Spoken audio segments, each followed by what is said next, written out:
Inspiration Studios. Yep, my day's going very well. Thank you very much. Just getting everything set up. Just gonna wait for everybody to enter the chat.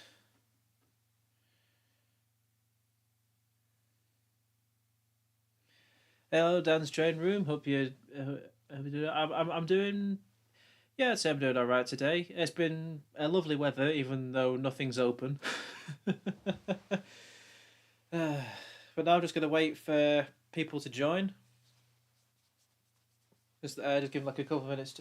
I was meant to start this at 5 o'clock British Standard Times, but I got a bit sidetracked doing some other stuff. But that's okay. I feel very low. It's laugh myself when you read Thomas heard him say something. It's laugh myself when you hear Thomas heard him say something. Which book is that from again? I know that I've Thomas a very happy 80th. I made a little music video earlier as my way of commemorating the anniversary. That's good to hear, Connor. I hope the video's doing well. I'll check it out shortly after this live stream.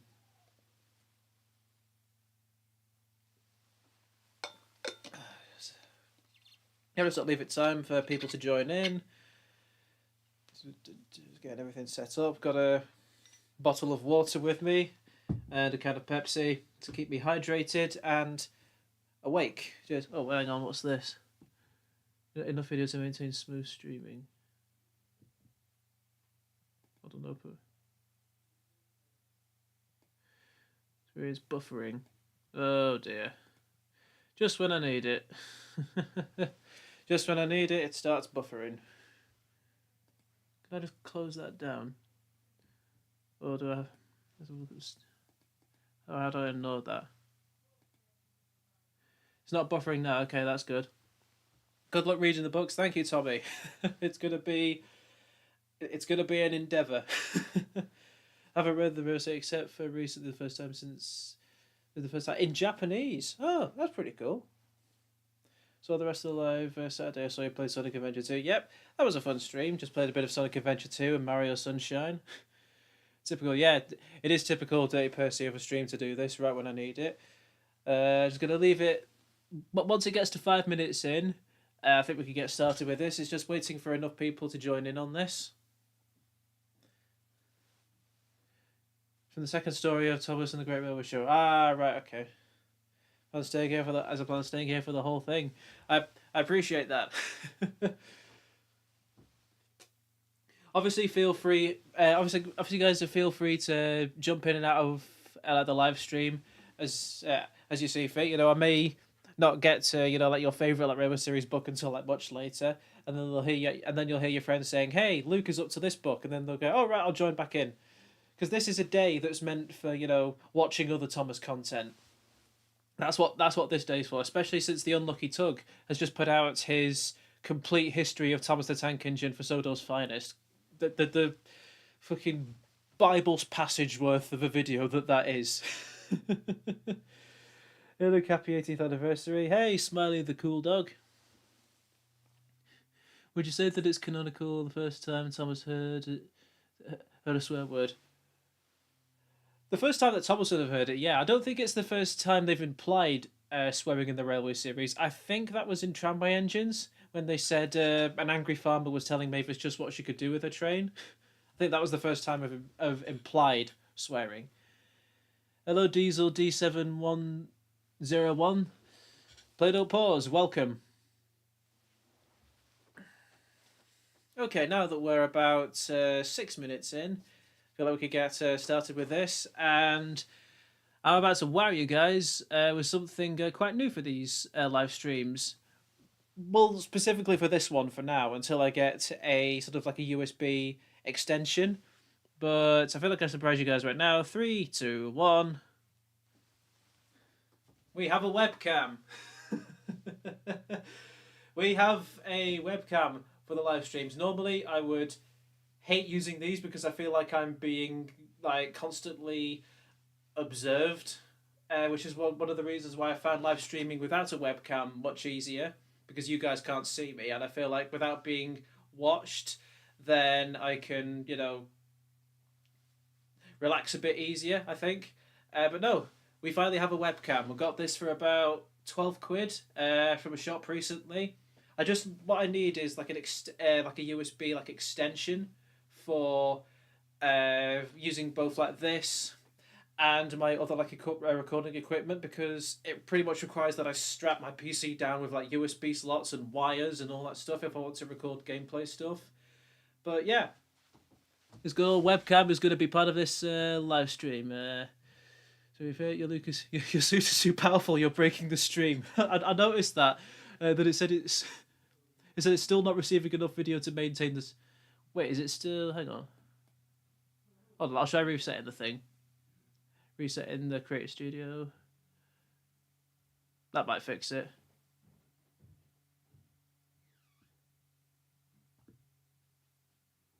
Yep, there we are. It's still there. Well, I figured, since this is like the 80th anniversary, I should, like dress for the occasion. I don't know whether I look, whether I look good or whether I look like I'm going for a job interview at Asda. Okay, good. Thank you very much. Thank you very much for appreciating this earlier. And now I feel like it's time that we finish the touch with an old, usual bloke Luke prop, or specifically from the days of when this channel used to be Z21 Gamer Luke.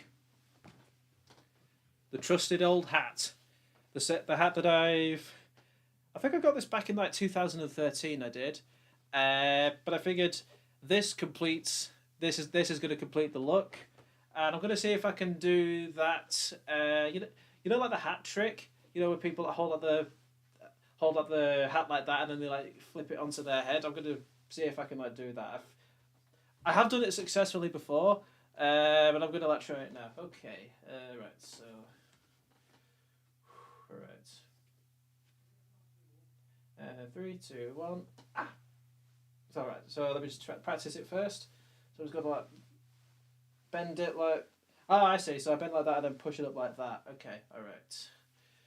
Okie dokie. And 3, 2, 1. That actually went smoother than I thought it would. Right there. Okie dokie.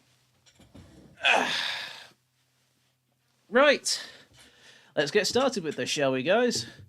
First, I'll trick the camera to just down there so that you can see that this is indeed a Railway Series reading live stream. I've got the 80th anniversary logo up there with a yellow glow around it. Got the text. I realise I'm gonna point that way instead of this way. Got the text there. Wait, hang on. How do I? Ah, there we are. So I've just got to hold it at like an angle. There's Thomas there, moving pretty fast. I added like a motion blur to that. And right up there in the corner, you'll see, notification that my video on ranking every Railway Series book for beginners. If you guys want to go watch it, instead of, sitting around listening to me read these. Question before we start. Yeah, ask away, Played Up Pause. Ask away. I'm prepared to hear all questions. Bought it in a Feathers McGraw drinks bottle here. It's a bit scratched. I say it's a bit scratched. It's very scratched because I use this quite a lot when I go to work. But this is what I'll be keeping myself hydrated with. Will my inability to read affect my viewing experience?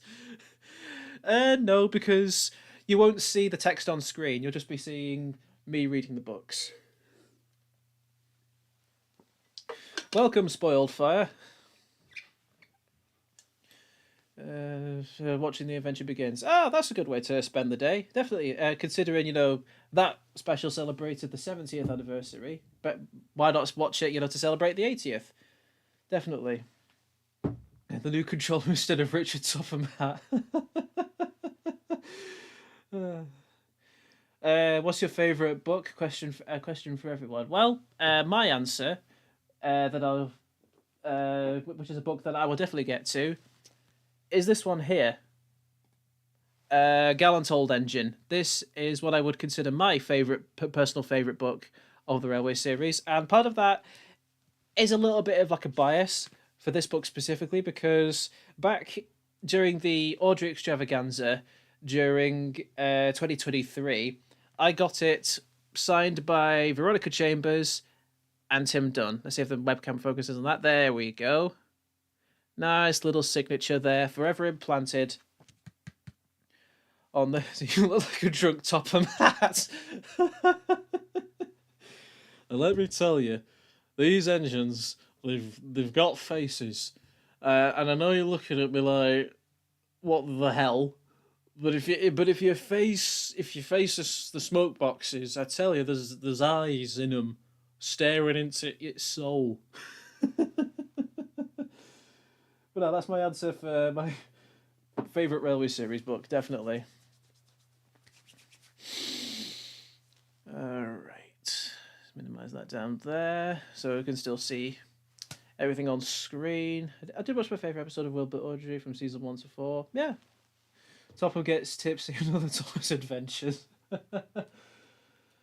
Okie dokie, everyone. I think it's time we begin. Now that we're about how many minutes in? How many minutes in are we? 13 minutes in, yeah. But I think that's enough time for people to get in. As we start with the very book that turns 80 this very day. The Three Railway Engines. The Railway Series, volume number 1, by the Reverend Wilbert Audrey. Alright. So yeah, I'll basically be sort of reading through all of that Wilbert's books, and if I feel like I've got enough energy after that, I will do like Chris's books. If I don't feel like I have enough like energy to get through like Chris's books, I still have. Did I leave it over? Yes, it's over there. Let me just a sec. I will read one Chris book, and it is the only Chris book that I have a physical copy of at the moment, and that is Thomas and the Great Railway Show. You may already know this if you saw my video ranking every Railway Series book for beginners. But no. If I have enough energy after reading all 26 of Wilbert's, then I will read like Chris's books. If not, then I'll do Thomas and the Great Railway Show. But enough stalling. Let's get started with this. Which, by the way, if I stutter or mumble throughout a lot of this, not only is it because I'm terrible at being live, but also because I didn't have any prep time for this. This was kind of like a spur of the moment idea that I had to celebrate the Railway Series on this very day, even though I already have, the Railway Series ranked for beginners video. But yeah. So don't expect, the best narration from this is what I'm saying. I'm just going to be reading these as casually as possible. You guys can tune in and out of the live stream whenever you please. And yeah, actually, should I put up some text to say which book that I'm up to, so that people joining this live stream know which one I'm up to? Would that be good? I'll ask that question in the chat now. Should I put up text saying which book I'm up to in the stream? Favorite series book would be Mainline Engines. I remember growing up with that book. Yeah, Edward's Exploit is a very good story in that book. Yeah, it would probably help. Blood is not Batman, no prep. Never overlook a little engine. Thanks, Tommy. Yes. Good idea. Yep, I'll do that. I'll just put up a little bit of text to say which book that I'm currently up to. So first get rid of that text that I used in the previous stream. Don't know why that's still there. So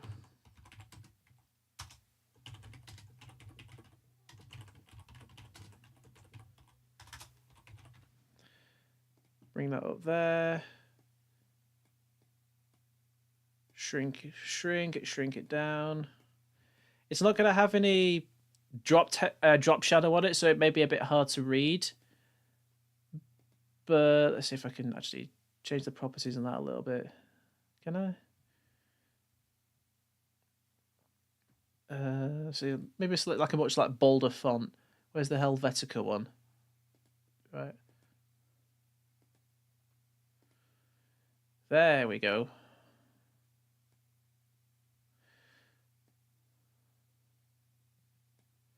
Can you guys see that all right?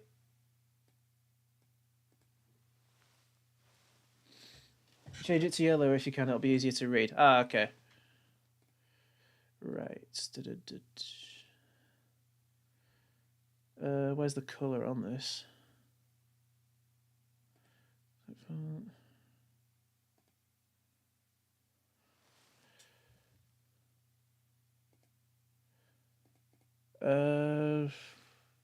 Is that for... Where the hell's the colour? Oh, right there. Oh, there it is. It's that colour. There we are.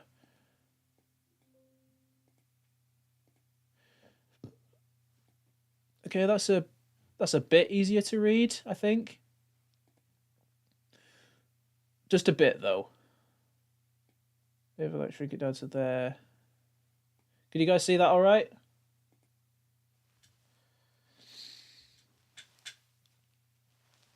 Maybe we'll make it like a bit bigger. I swear this is why the stream's going to take like 20 minutes to start properly. Yeah, it looks great. Okay, okie dokie. Right. Move that maybe to that just the corner there. There we go. Right.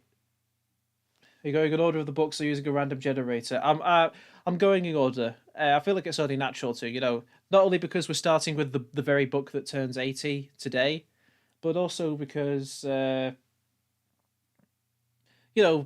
we like things being in order. So,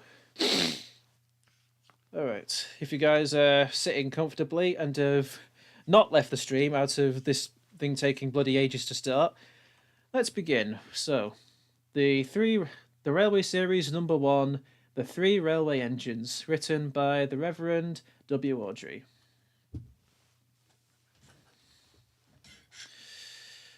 Once upon a time, there was a little engine called Edward. He lived in a shed with 5 other engines. They were all bigger than Edward, and boasted about it. The driver won't choose you again, they said. He wants big, strong engines like us. Edward had not been out for a long time. He began to feel sad. Just then, the driver and fireman came along to start work. The driver looked at Edward. "Why are you sad?" he asked. "Would you like to come out today?" "Yes, please," said Edward. So, the fireman lit the fire and made a nice lot of steam. Then the driver pulled the lever, and Edward puffed away. "Beep, beep," he whistled. "Look at me now." The others were very cross at being left behind. Away went Edward to get some coaches.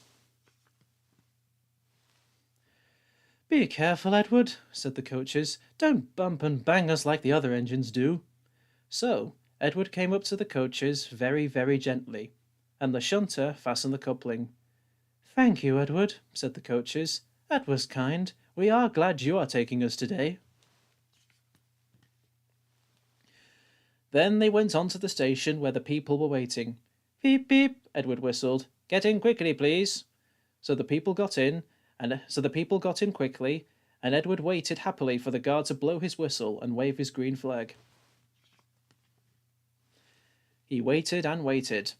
There was no whistle, no green flag. "Peep, peep, peep, peep, peep. Where is that guard?" Edward was getting anxious. The driver and fireman asked the station master. "Have you seen the guard?" "No," he said. They asked the porter. "Have you seen the guard?" "Yeah, last night," said the porter. Edward began to get cross. "Are we ever going to start?" he said. Just then a little boy shouted, "Here he comes!" And there the guard was, running down the hill with his flags in one hand and a sandwich in the other. He ran onto the platform, blew his whistle, and jumped into his van. Edward puffed off. He did have a happy day. All the children ran to wave as he went past, and he met old friends at the stations. He worked so hard that the driver promised to take him out again next day. "I'm going out again tomorrow," he told the other engines that night in the shed. "What do you think of that?" But he didn't hear what they thought, for he was so tired and happy that he fell asleep at once. Edward and Gordon. One of the engines in Edward's shed was called Gordon. He was very big and very proud. "You watch me this afternoon, little Edward," he boasted, "as I rush through with the express. That will be a splendid sight for you." Just then his driver pulled the lever. "Goodbye, little Edward," said Gordon as he puffed away. "Look out for me this afternoon." Edward went off too, to do some shunting.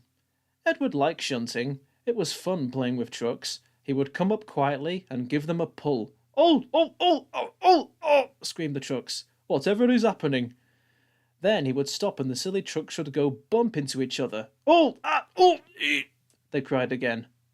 Edward pushed them until they were running nicely, and when they weren't expecting it, he would stop. One of them, and when they weren't expecting it, he would stop. One of them would be sure to run onto another line.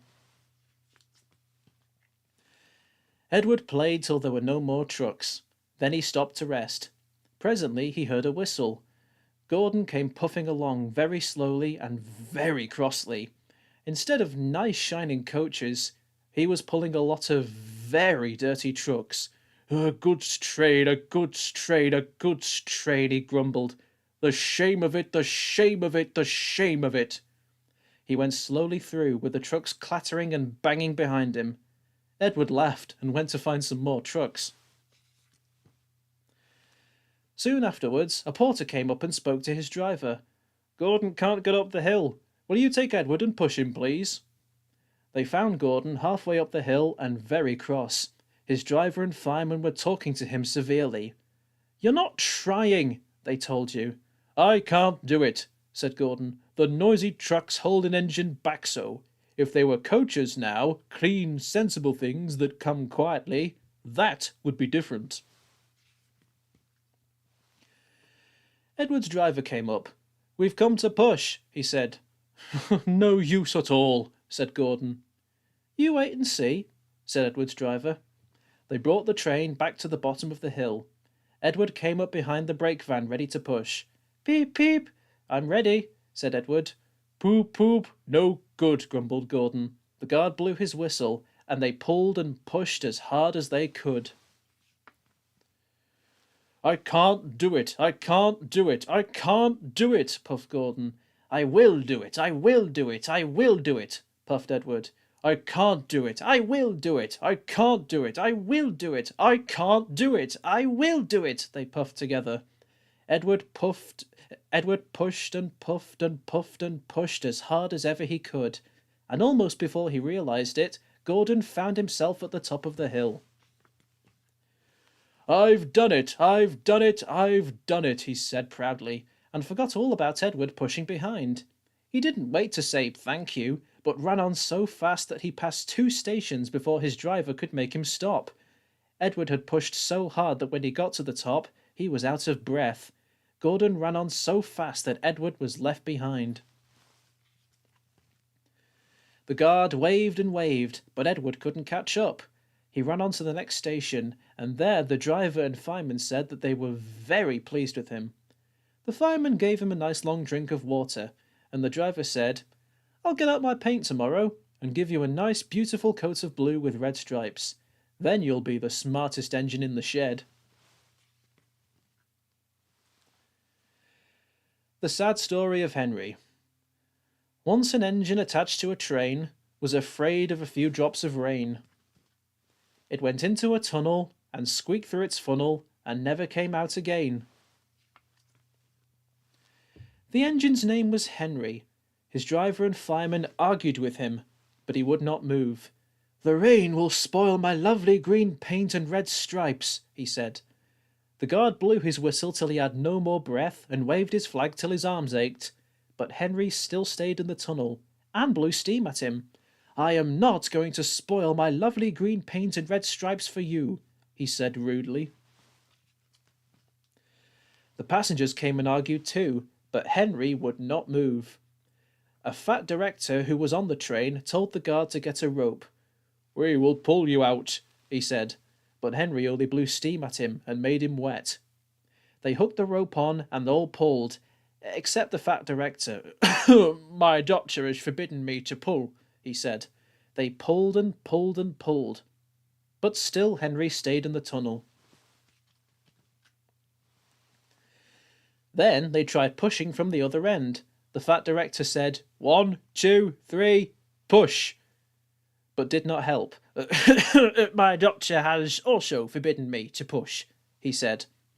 They pushed and pushed and pushed, but still Henry stayed in the tunnel.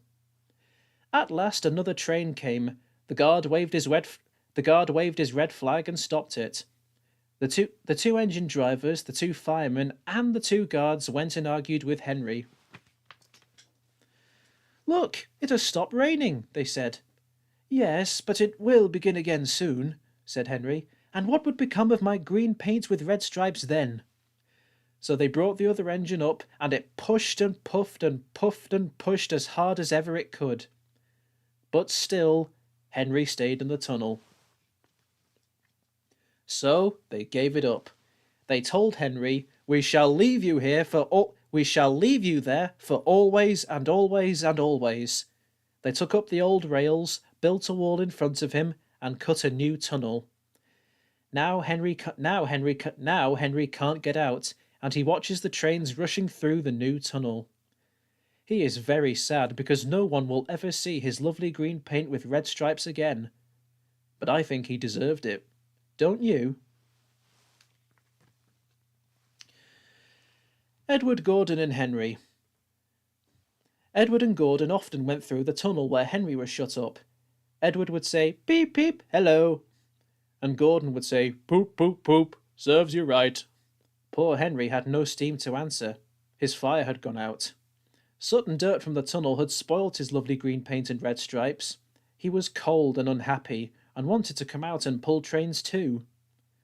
Gordon always pulled the express.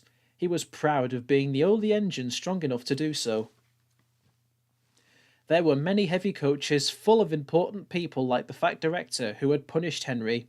Gordon was seeing how fast he could go. "Hurry, hurry, hurry," he panted. "Chickety-chock, chickety-chock, chickety-chock," said the coaches. Gordon could see Henry's tunnel in front. "In a minute," he thought, "I'll poop, poop, poop at Henry, and rush through and out into the open again." Closer and closer he came. He was almost there when crash! Wheesh! He was in a cloud of steam going slower and slower. His driver stopped the train. "What has happened to me?" asked Gordon. "I feel so weak." "You've burst your safety valve," said the driver. "You can't pull the train anymore." "Oh dear," said Gordon. "We were going so nicely too. Oh, look, there's Henry laughing at me." Gordon made a face at Henry and blew smoke at him. Everyone got out and came to see Gordon. "Huh," said the fat director. "I never liked these big engines. Always going wrong. Send for another engine at once." While the guard went to find one, they uncoupled Gordon and ran him onto a siding out of the way. The only engine left in the shed was Edward. "I'll come and try," he said. And Gordon saw him coming.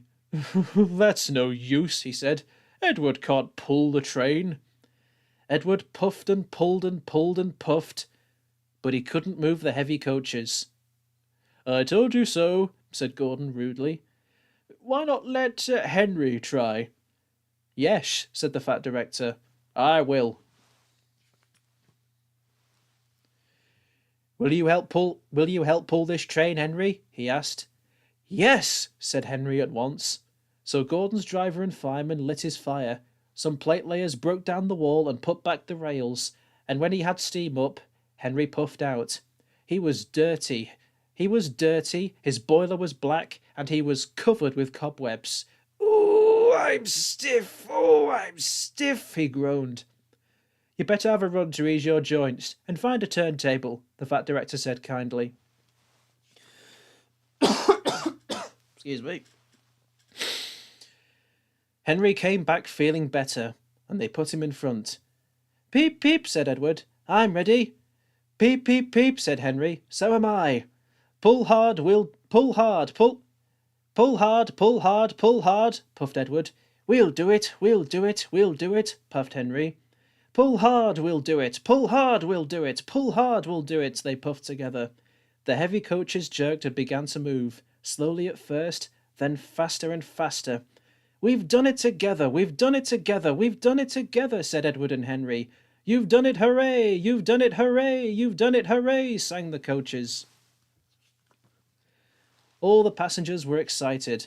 The fat director leaned out of the window to wave at Edward and Henry, but the train was going so fast that his hat blew off into a field where a goat ate it for his tea. They never stopped till they came to the big station at the end of the line. The passengers all got out and said thank you, and the fat director promised a new coat of paint. "Would you like blue and red?" "Yes, please," said Henry. "Then I'll be like Edward." Edward and Henry went home quietly, and on their way they helped Gordon back to the shed. All three engines are now great friends. Wasn't Henry pleased when he got his new coat? He is very proud of it. As all good engines are. But he doesn't mind the rain now, because he knows that the best way to keep his paint nice is not to run into tunnels, but to ask his driver to rub him down when the day's work is over. That went smoothly. Also, reading that, I've also read one book out of like 26, and it's starting to get quite humid in this bedroom. Normally, I would have like the window open in this situation, but I don't know if people outside would hear me, and I already know that you guys can hear me. You guys can you can see my face, but I wouldn't want to know that I audibly have a crowd watching me, if that makes sense. I'm just gonna keep myself hydrated. I think that's the best thing I can do. So how long did that take me? Took me a good. So we're at 33 now. When did I started reading it at about 20 minutes in, didn't I? So that took me about 10 minutes. We're getting through it. One down and 25 more to go. But no, I hope that narration was pleasing for you guys. Excuse me. Yeah, time to move on to what is arguably the most popular book. Well, I say arguably, it is the most popular book. Thomas the Tank Engine. But just change that in the text. Let's see, book 2.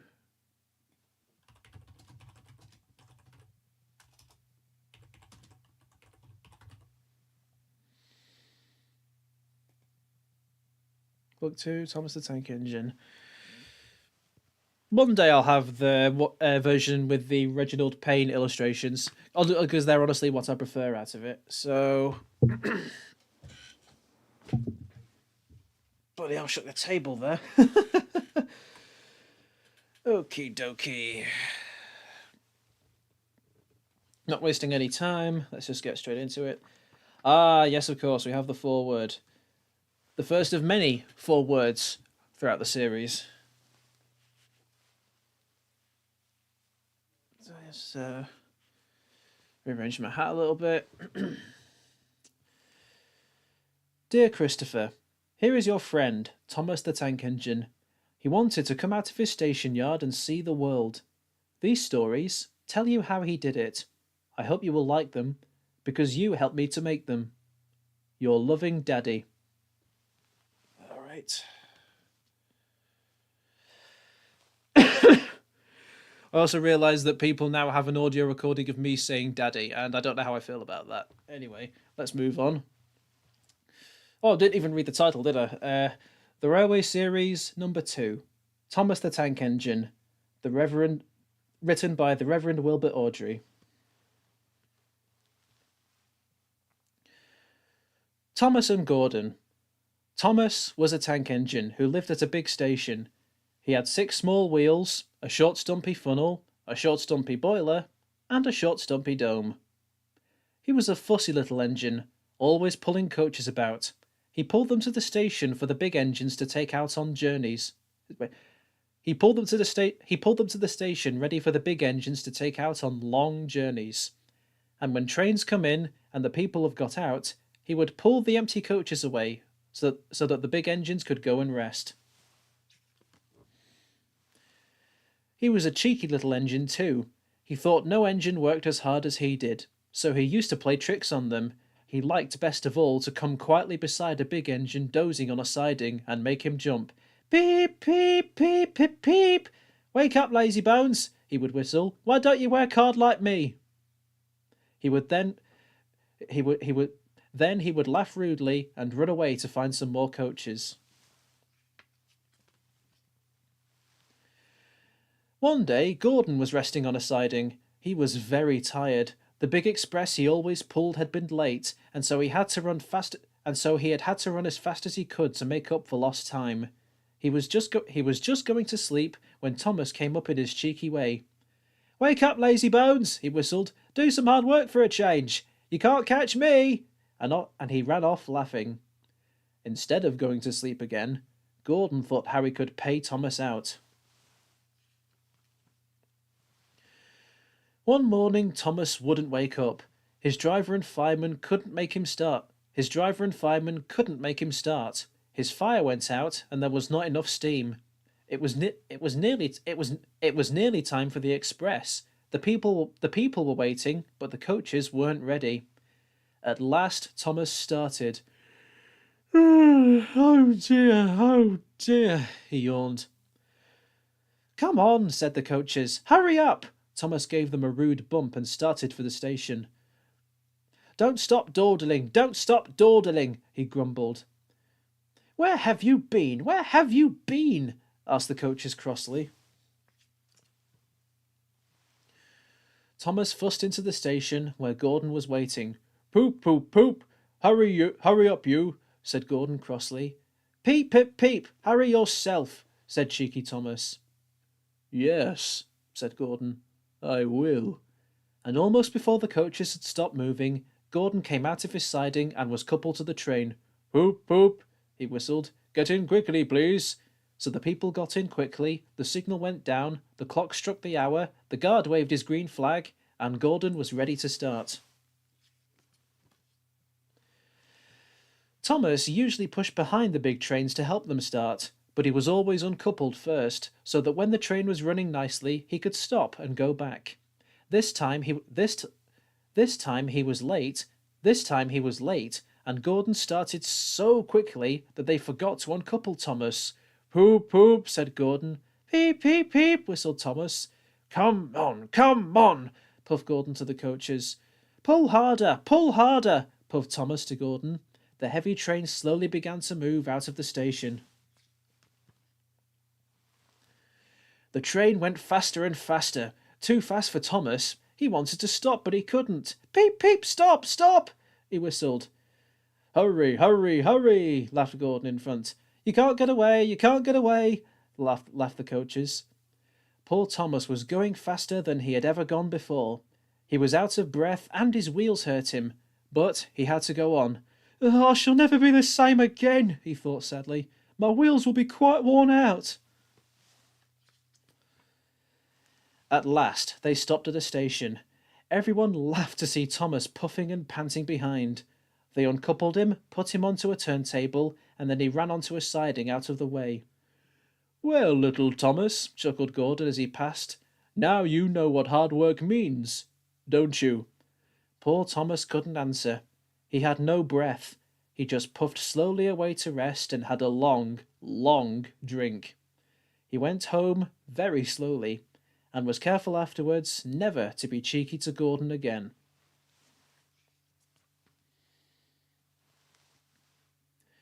Thomas's train. Thomas often grumbled because he was not allowed to pull passenger trains. The other engines laughed. You're too impatient, they said. You'd be sure to leave something behind. Rubbish, said Thomas crossly. You just wait, I'll show you. One night he and Henry were alone. Henry was ill. The men worked hard, but he didn't get better. Now Henry usually pulled the first train in the morning, and Thomas had to get his coaches ready. If Henry is ill, he thought, perhaps I shall pull his train. Thomas ran to find the coaches. Come along, he fussed. There's plenty of time, there's plenty of time, grumbled the coaches. He took them to the platform and wanted to run round in front at once. But his driver wouldn't let him. Don't be impatient, Thomas, he said. So Thomas waited and waited. The people got in, the garden station master walked up and down, the porters banged the doors, and still Henry didn't come. Thomas got more and more excited every minute. The fat director came out of his office to see what was the matter, and the guard and the station master told him about Henry. Find another engine, he ordered.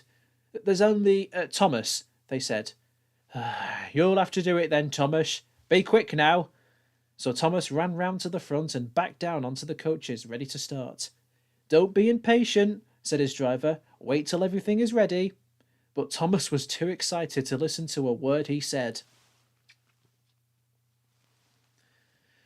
What happened then, no one knows. Perhaps they forgot to couple Thomas to the train, perhaps Thomas was too impatient to wait till they were ready, or perhaps his driver pulled the lever by mistake. Anyhow, Thomas started. People shouted and waved at him, but he didn't stop. They're waving because I'm such a splendid engine, he thought importantly. Henry says it's hard to pull trains, but I think it's easy. Hurry, hurry, hurry, he puffed, pretending to be like Gordon. As he passed the first signal box, he saw the man. As he passed the first signal box, he saw the men leaning out and waving and shouting. They're pleased to see me, he thought. They've never seen me pulling a train before. It's nice of them to wave. And he whistled, peep, peep, thank you, and hurried on. But he came to a signal at danger. Oh, bother, he thought. I must stop, and I was going so nicely too. What a nuisance signals are. And he blew an angry peep, peep on his whistle. One of the signalmen ran up. Hello, Thomas, he said. What are you doing here? I'm pulling a train, said Thomas proudly. Can't you see? Where are your coaches then? Thomas looked back. Why, bless me, he said. If we haven't left them behind. Yes, said the signalman. You'd better go back quickly and fetch them. Poor Thomas was so sad he nearly cried. Cheer up, said his driver. Let's go back quickly and try again. At the station, all the passengers were talking at once. They were telling the fat director, the station master, and the guard what a bad railway it was. But when Thomas came back and they saw how sad he was, they couldn't be cross. So they coupled him to the train, and this time he really pulled it. But for a long time afterwards, the other engines laughed at Thomas and said, Look, there's Thomas who wanted to pull a train, but forgot about the coaches. All right. Thomas and the trucks. Thomas used to grumble in the shed at night. I'm tired of pushing coaches. I want to see the world. The other engines didn't take much notice, for Thomas was a little engine with a long tongue. But one night, Edward came to the shed. He was a kind little engine and felt sorry for Thomas. I've got some trucks to take home tomorrow, he told him. If you take them instead, I'll push coaches in the yard. Thank you, said Thomas. That will be nice. So they asked their drivers next morning, and when they said yes, Thomas ran off happily to find the trucks. Now, trucks are silly and noisy. They talk a lot and don't attend to what they are doing. They don't listen to their engine, and when he stops, they bump into each other screaming, Oh, oh, oh, oh, whatever is happening. And, I'm sorry to say, they play tricks on an engine who is not used to them. Edward knew all about trucks. He warned Thomas to be careful, but Thomas was too excited to listen. The shunter fastened the coupling, and when the signal dropped, Thomas was ready. The guard blew his whistle. Peep, peep, answered Thomas, and started off. But the trucks weren't ready. Oh, oh, oh, oh, they screamed as their couplings tightened. Wait, Thomas, wait! But Thomas wouldn't wait. Come on, he puffed, and the trucks grumbled out and the trucks grumbled slowly out of the siding onto the main line. Thomas was happy. Come along, he puffed. All right, don't fuss, grumbled the trucks. They clattered through stations and rumbled over bridges. Thomas whistled, peep, peep, as they rushed through the tunnel in which Henry had been shut up. Then they came to the top of the hill where Gordon had stuck. Steady now, steady, warned the driver, and he shut off steam and began to put on the brakes. We're stopping, called Thomas. No, answered the trucks and bumped into each other. Go on! And before his driver could stop them, they had pushed Thomas down the hill and were rattling and laughing behind him. Poor Thomas tried hard to stop them from making him go too fast. Stop pushing, he hissed, but the trucks would not stop. Go on, they giggled in their silly way. He was glad when they got to the bottom. Then he saw in front the place where they had to stop. Oh dear, what shall I do? They ran through the station, and luckily the line was clear as they swerved into the goods yard. Groaned Thomas as his brakes held fast and he skidded along the rails. I must stop! And he shut his eyes tight. When he opened them, he saw he had stopped just in front of the buffers, and there, watching him, was the fat director. What are you doing here, Thomas? He asked sternly. I've brought Edward's tracks, Thomas answered. Why did you come so fast? I didn't mean to. I was pushed, said Thomas sadly. Haven't you pulled trucks before? No. Then you've a lot to learn about trucks, little Thomas. They are silly things and must be kept in their place. After pushing them around here for a few weeks, you'll know almost as much about them as Edward. Then you'll be a really useful engine.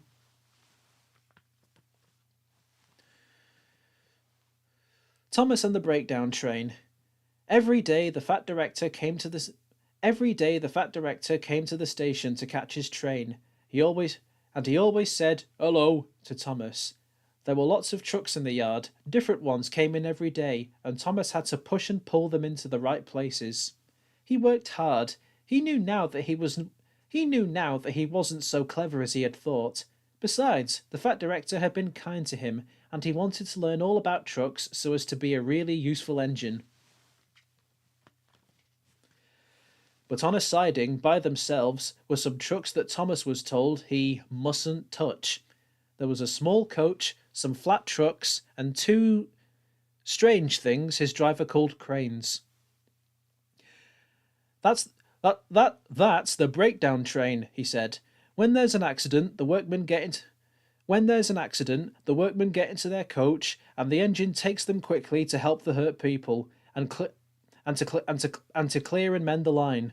The cranes are for lifting heavy things like engines and coaches and trucks.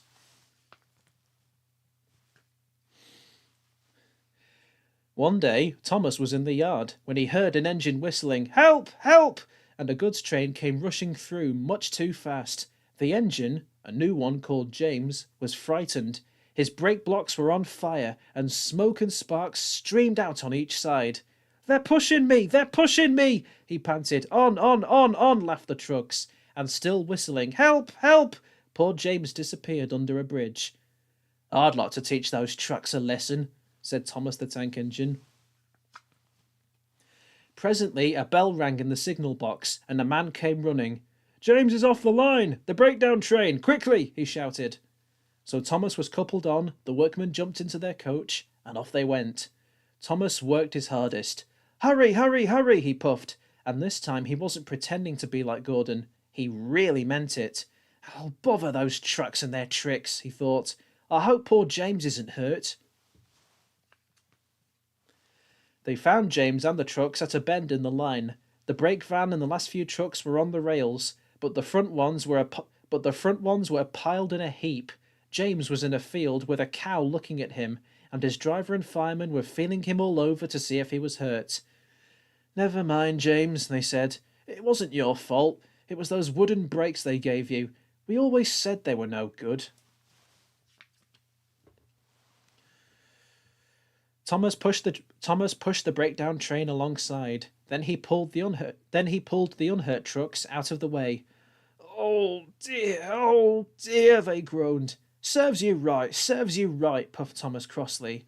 When the men put other trucks onto the line, when the men put other trucks on the line, he pulled them away too. He was hard at work, puffing backwards and forwards all the afternoon. This'll teach you a lesson, this'll teach you a lesson, he told the trucks, and they answered, yes it will, in a sad, groany, creaky sort of voice. They left the broken trucks and mended the line. Then, with 2 cranes, they put James back on the rails. He tried to move, but he couldn't, so Thomas helped him back to the shed. The fat director was waiting anxiously for them. Well, Thomas, he said kindly, I've heard all about it, and I'm very pleased with you. You're a really useful engine. James shall have some proper brakes and a new coat of paint, and you shall have a branch line all to yourself. Oh, sir, said Thomas happily.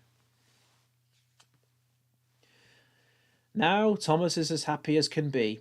He has a branch line all to himself and puffs proudly backwards and forwards with 2 coaches all day.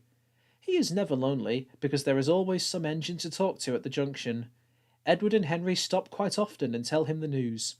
Gordon is always in a hurry and does not stop, but he never forgets to say poop poop to little Thomas, and Thomas always whistles peep peep in return. I think that's the end of it. Yep, that's the end of the Thomas book. I mean, reading those books all in one go is starting to prove a bit bit exhausting.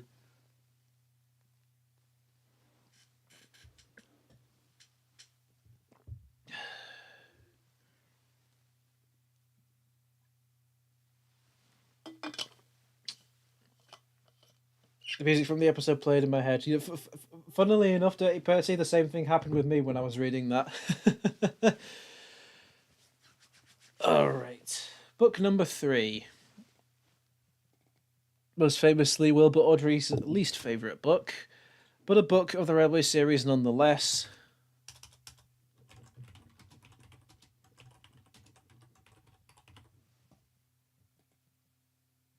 Book number 3, James the Red Engine. You're doing great. Thanks, Dirty Percy.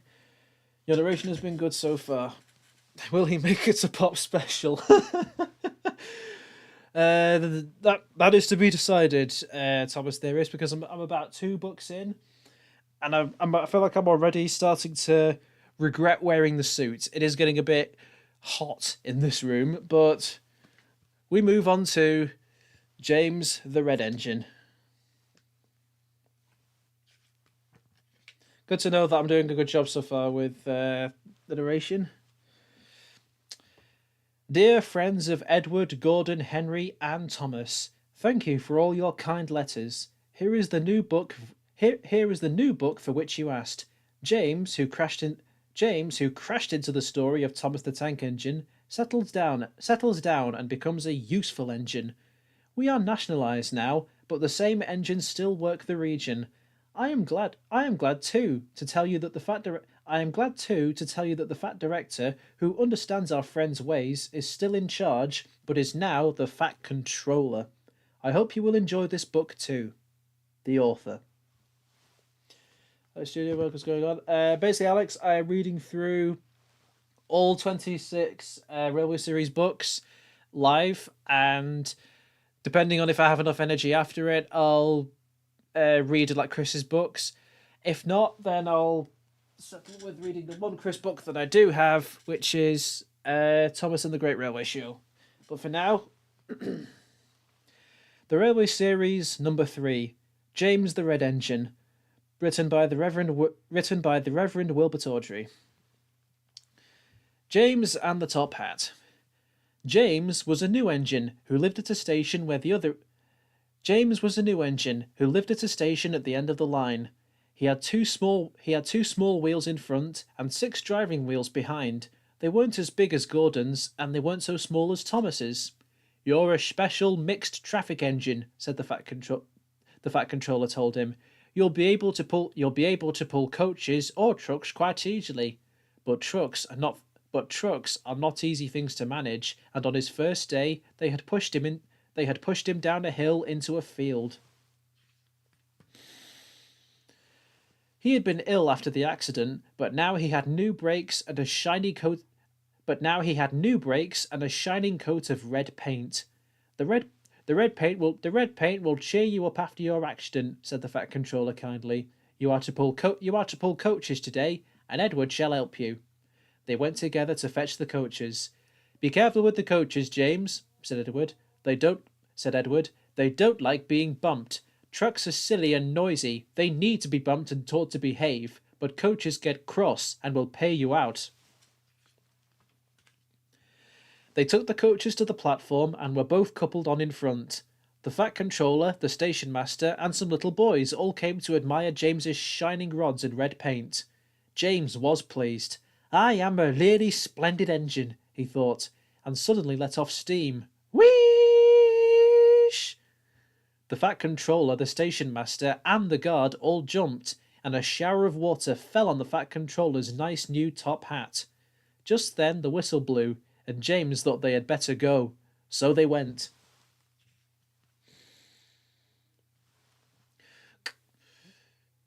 Go on, he puffed to Edward. Don't push, puffed Edward, for he did not like starting quickly. Don't go so fast, grumbled the coaches. But James did not listen. He wanted to run away before the Fat Controller could call him back. He didn't even want to stop at the first station.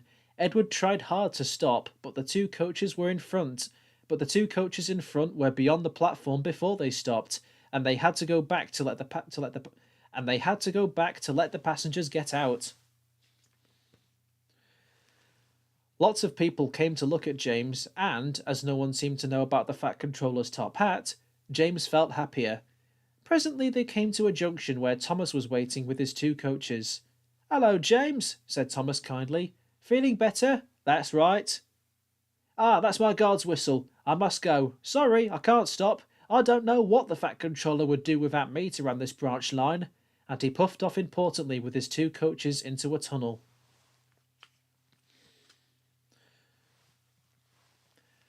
Leaving the junction, they passed the field where James had had his accident. The fence was mended, and the cows were back again. James whistled, but they paid no attention. They clattered through Edward's station yard and started to climb the hill beyond.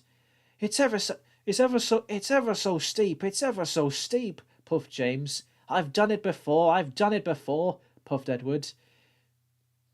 It's steep, but we'll do it. The two engines puffed together as they pulled the train up the long hill.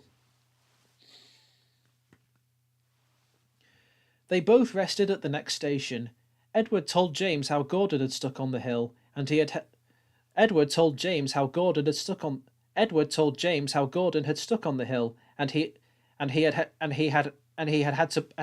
to push him up. James laughed so much that he got hiccoughs and surprised an old lady in a black bonnet. She dropped all her parcels, and 3 porters, the station master, and the guard had to run after her.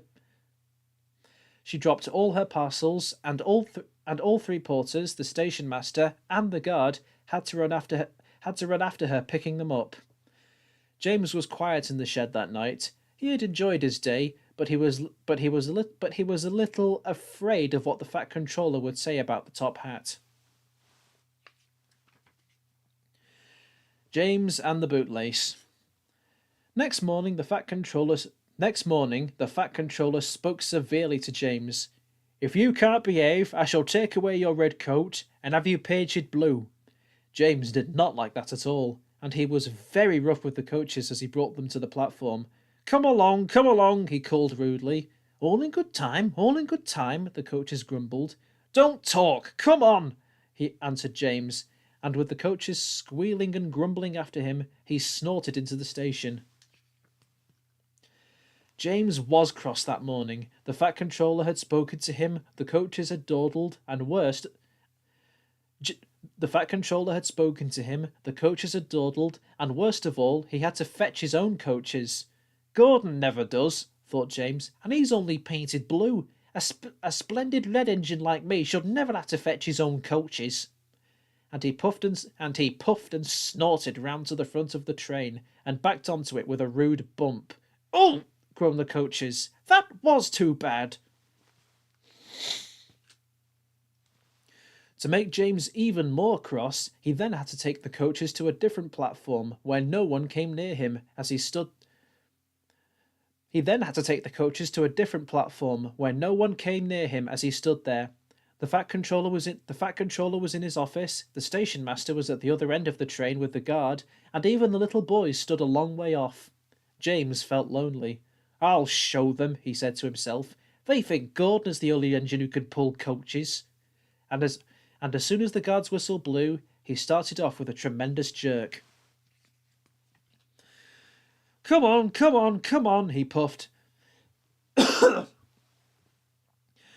the coaches, squeaking and groaning in protest, clattered over the points and onto the open line. "Hurry, hurry, hurry," puffed James. "You're going too fast, you're going too fast," said the coaches. And indeed they were going so fast that they swayed from side to side. James laughed and tried to go faster, but the coaches wouldn't let him. "We're going to stop, we're going to stop, we're going to stop," they said, and James found himself going slower and slower.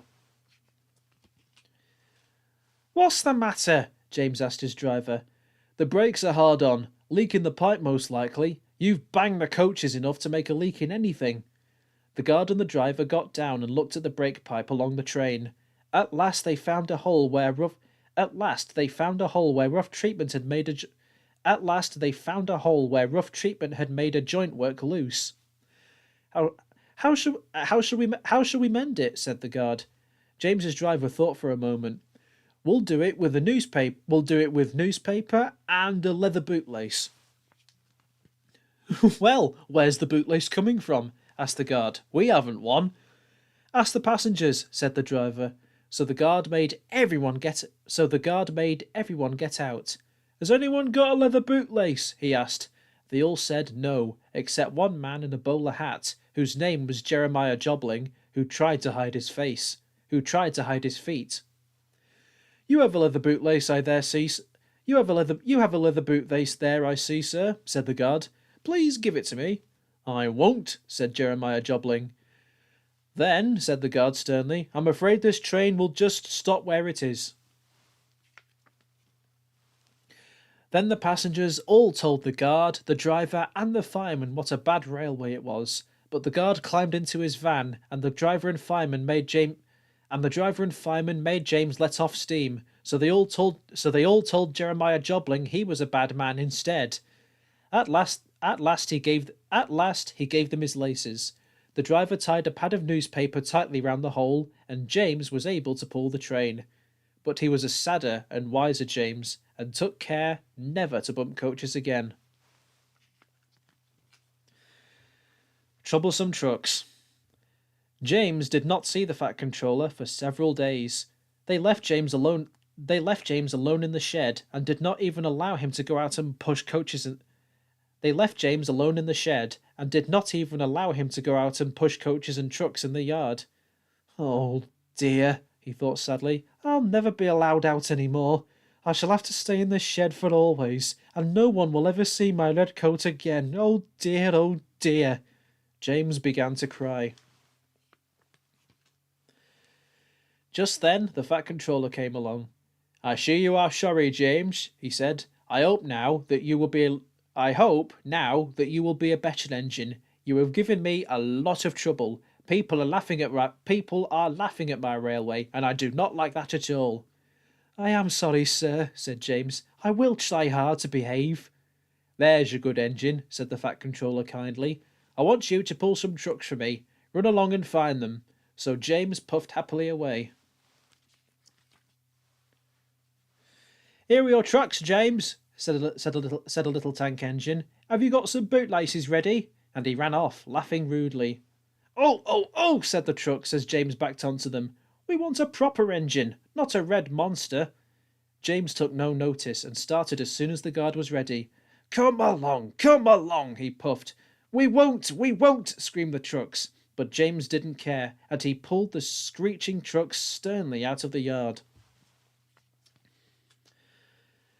The trucks tried hard to make him give up, but he still kept on. Sometimes their brakes would slip on, and sometimes their axles would run hot. Each time they would have to stop and put the trouble right, and each time James would have to start again, determined not to let the trucks beat him. Give up, you can't pull us, you can't, called the trucks. I can and I will, puffed James, and slowly but surely he pulled them along the line. At last they saw Gordon's Hill ahead.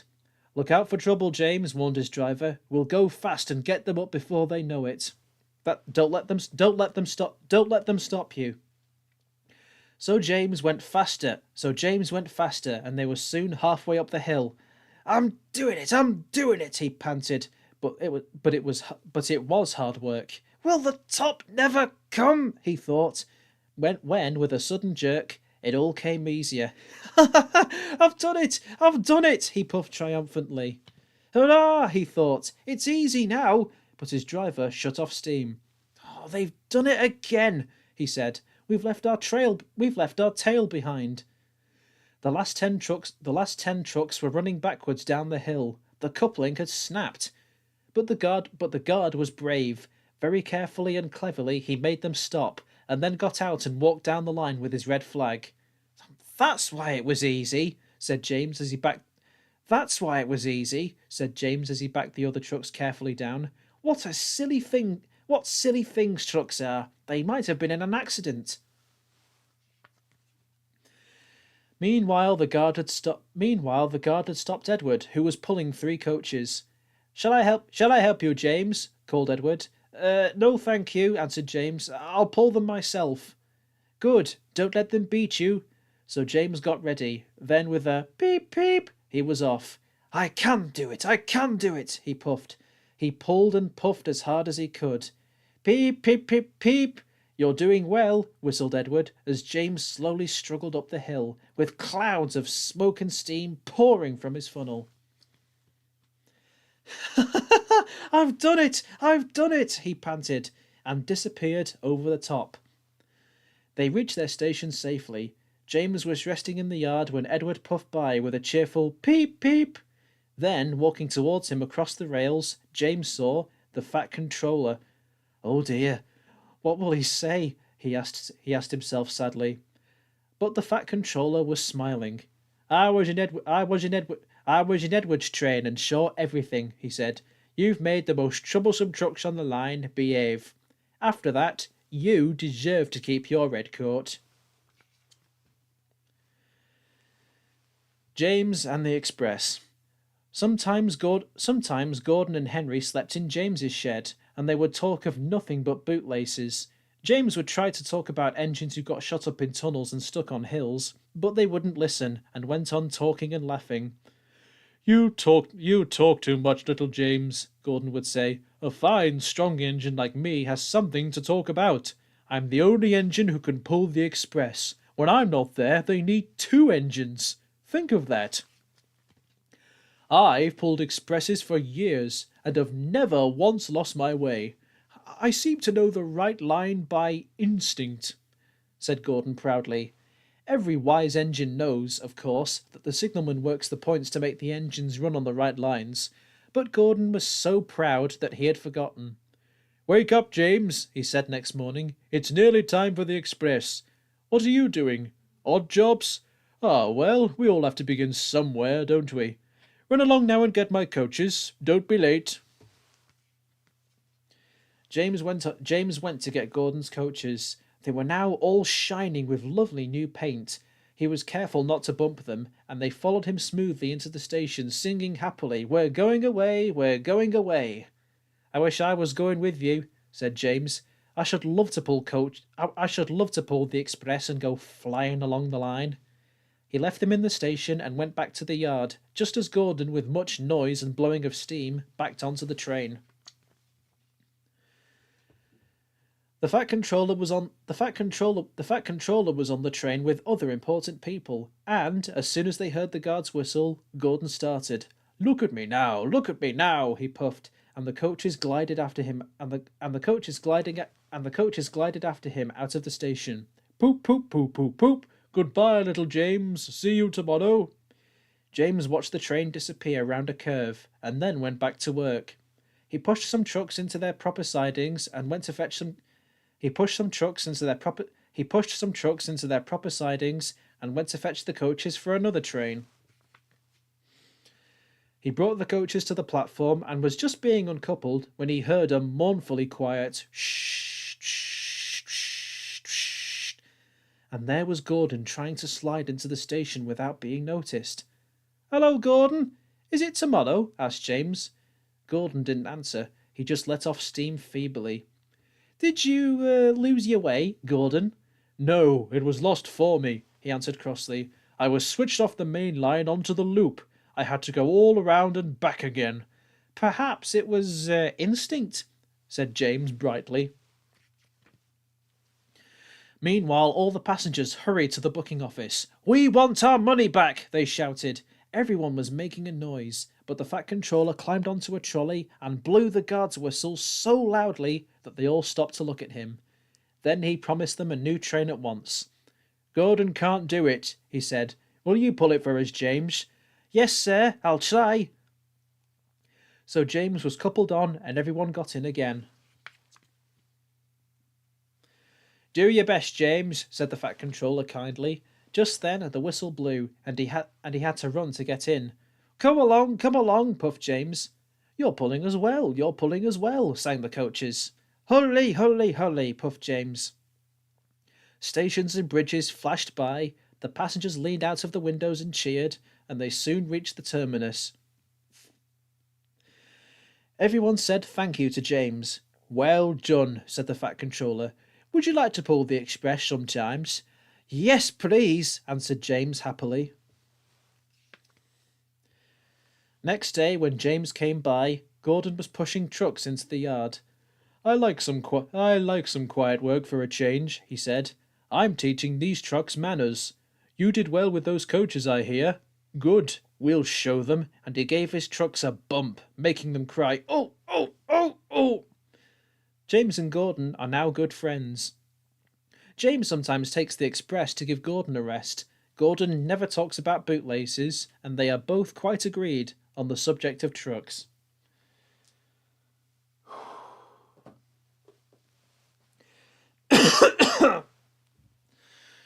Jeez.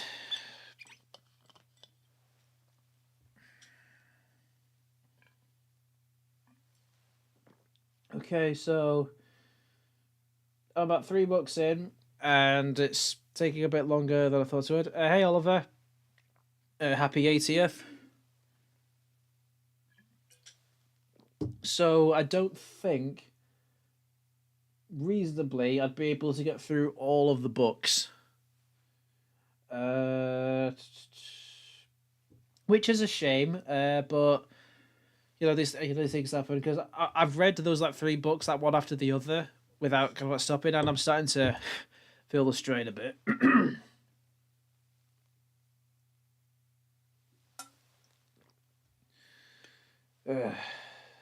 Maybe do one more and end. No, I can't end there. It's only been an hour and 15 minutes. I can do a bit more than that.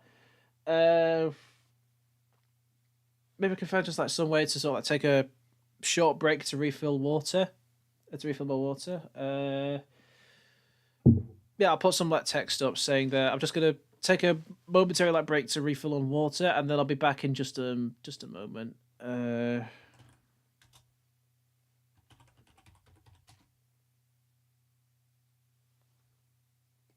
on. Right.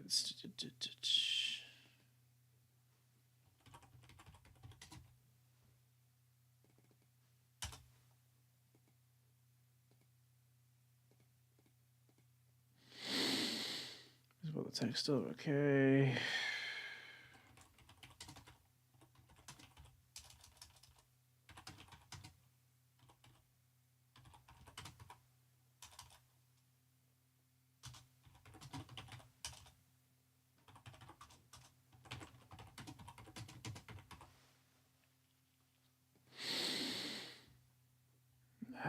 Where's it? Helvetica, Helvetica, Helvetica. There we are.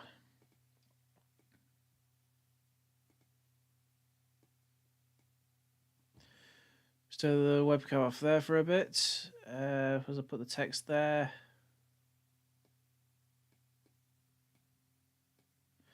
And I'll be back in just a sec, guys. Talk amongst yourselves whilst I refill on water.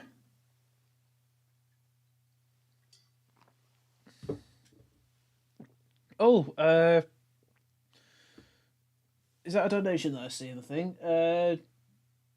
Duncan, thanks for the 5. Is that $5 or £5? I'm not too sure, but thank you very much for that, Duncan. Much appreciated. Duncan Directions Studio. There we are. Does it let me like? Does it let me like the thing? I'll just give it like a heart on it. Yeah, there we are. Thank you very much for that. Right, so yeah, I'll just be back in just a moment as I refill on water.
All right.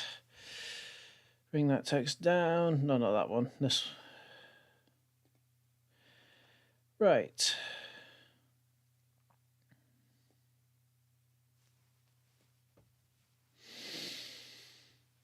So, one question that I am going to ask you guys is, I feel like I'm going to... I say no joke for James. Yes, did you know that's Wilbert's favourite Railway Series book from Series 3? What responsible engine would like jokes? Okay. What I'm going to do is I'm going to present 3 potential books to read next. I'm still going to be working my way through these books. I'm going to jump ahead a little bit. So I'm going to present 3 books, and you guys can decide on which ones that I do. So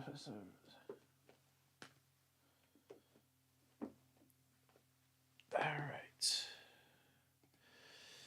So the 3 books that we have to choose for right now. The book surrounding my favourite character, Henry the Green Engine. The book that... Oh, wait, no, that's not it. Wrong one. The book that I specifically chose, spoilers, as the best book in the Railway Series for beginners, Gordon the Big Engine. Or a story that I'm sure... Or a book that I'm sure everybody will know for the famous story in it, 8 famous engines. So we have. Oh god, the back of this book's a bit dirty, isn't it? What the hell's going on with this one? I've got some wipes for it. Not as we wipes toilet roll, but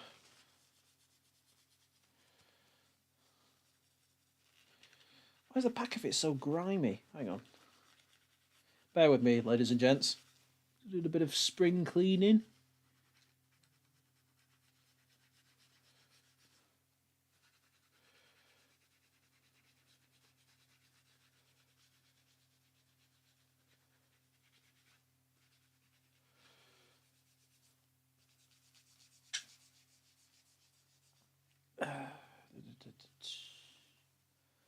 That should do it. Oh, that's not rubbed off on. Oh, does it? No, it hasn't. That's good. Right.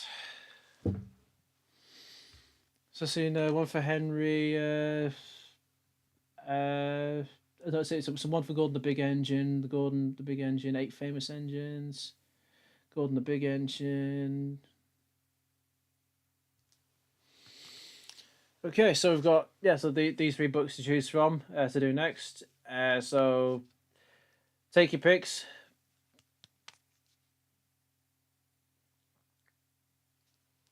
Seeing got a few for Gordon the Big Engine, 1 for 8 famous engines, 8 famous Henry, Gordon Henry. Is there a way to set up like polls in this? Engage with the yes, there is. Start a poll. Right. This'll make things a lot easier. So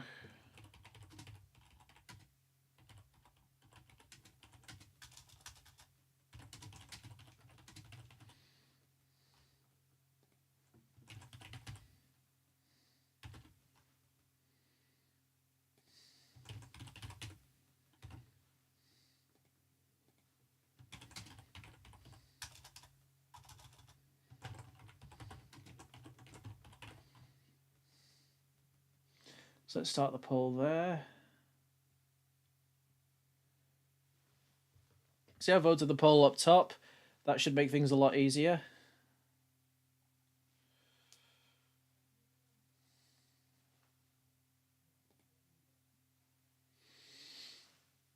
Okay, so started off very strong for Henry's book.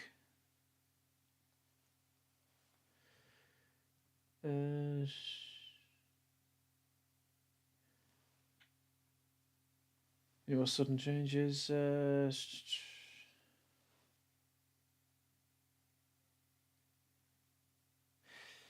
Henry's book it is. Henry's book it is.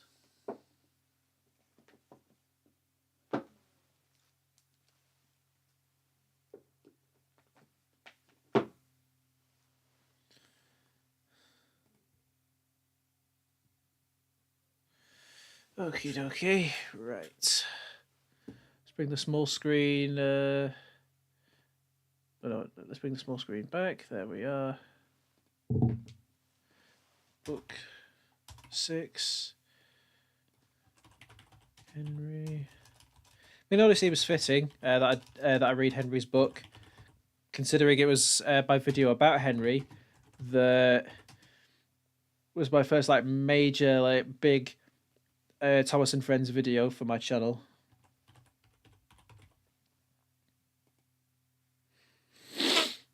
Right. I think you guys will all enjoy this. I hope. Right.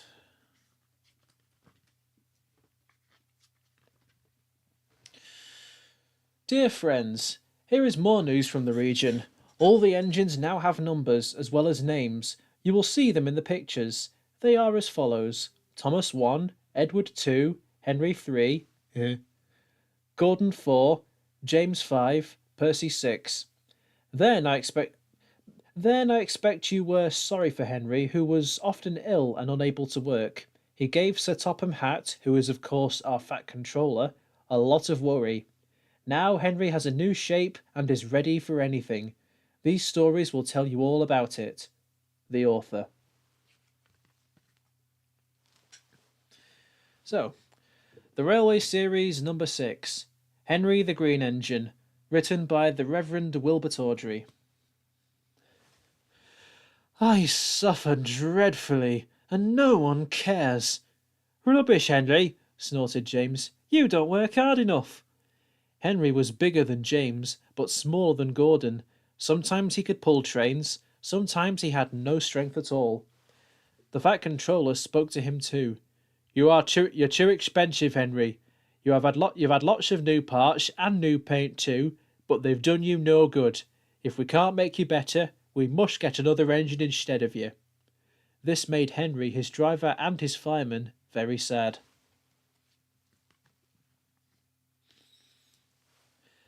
The Fat Controller was waiting when Henry came to the platform. He had taken off his hat and coat and put on overalls. He climbed to the footplate, and Henry started. Henry is a bad steamer, said the fireman. I build up his fire, but it doesn't give enough heat. Henry tried very hard, but it was no good. He had not enough steam, and they stopped outside Edward Station. Oh dear, thought Henry sadly. I shall have to go away.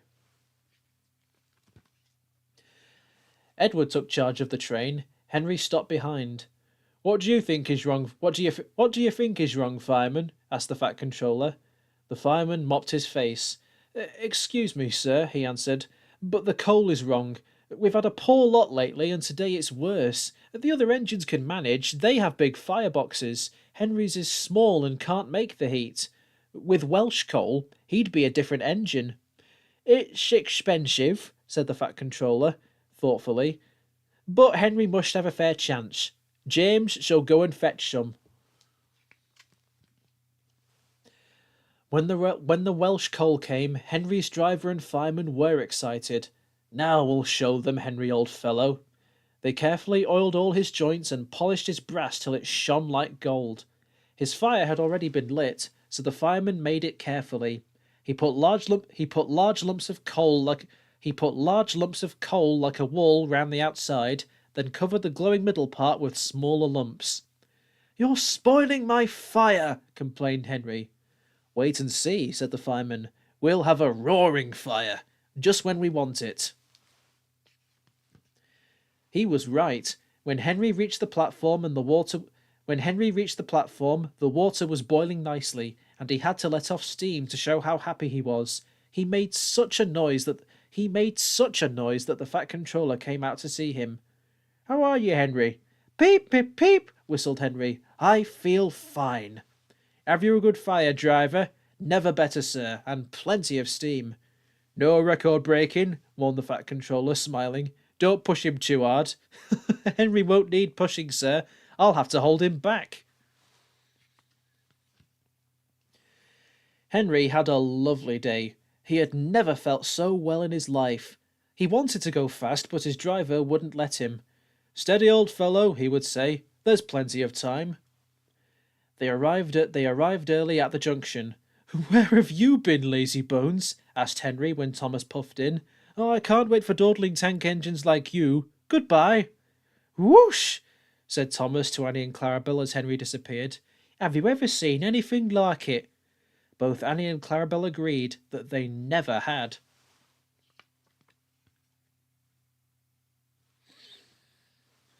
The Flying Kipper. Lots of ships use the harbour at the big station by the sea. The passenger ships have spotless paint and shining brass. Other ships, though smaller and dirtier, are important too. They take coal, machinery, and other things abroad, and bring back meat, timber, and things we need. Fishing boats also come there. They unload their fish on the quay. Some of it is sent to shops in the town, and some goes in a special train to other places far away. The railwaymen call this train the Flying Kipper. One winter evening, Henry's driver said, We'll be out early tomorrow. We've got to take the Flying Kipper. Don't tell Gordon, he whispered, but I think if we pull the Kipper nicely, the Fat Controller will let us pull the Express. Hurrah! cried Henry excited. That will be lovely. He was ready at 5 o'clock.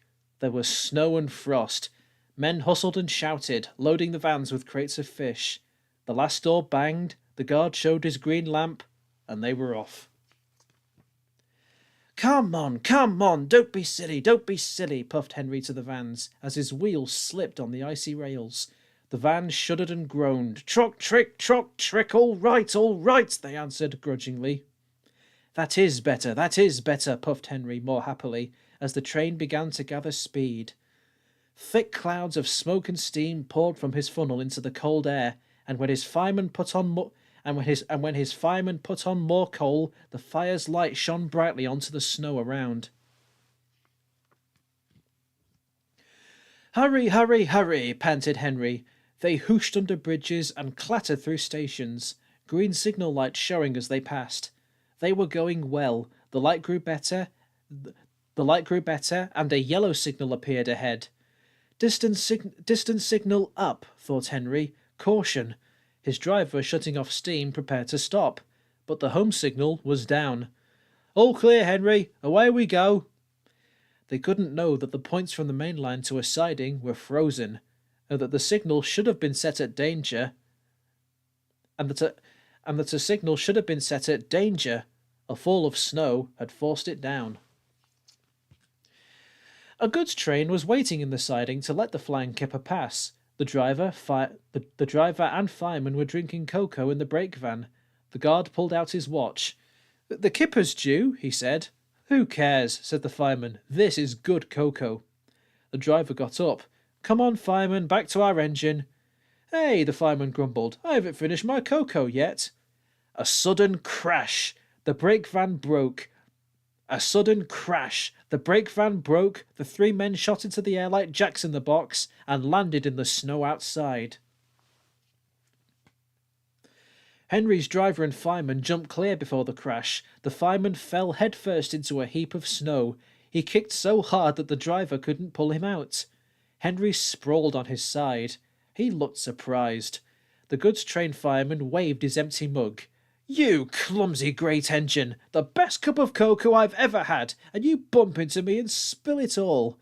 Never mind your cocoa, fireman, laughed his driver.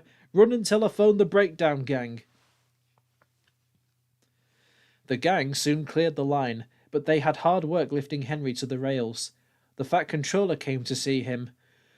The signal was down, sir, said Henry nervously. Cheer up, Henry. It wasn't your fault. Ice and snow caused the accident. I'm sending you to Crewe, a fine place for sick engines. They'll give you a new shape and a larger firebox. Then you'll feel a different engine who won't need special coal any more. Won't that be nice? Yes, sir, said Henry doubtfully. Henry liked being at Crewe, but was glad to come home. A crowd of people waited to see him arrive in his new shape. He looked so splendid and strong that they gave him 3 cheers. Peep, peep, peep, peep, peep. Thank you very much, he whistled happily. I am sorry to say that a lot of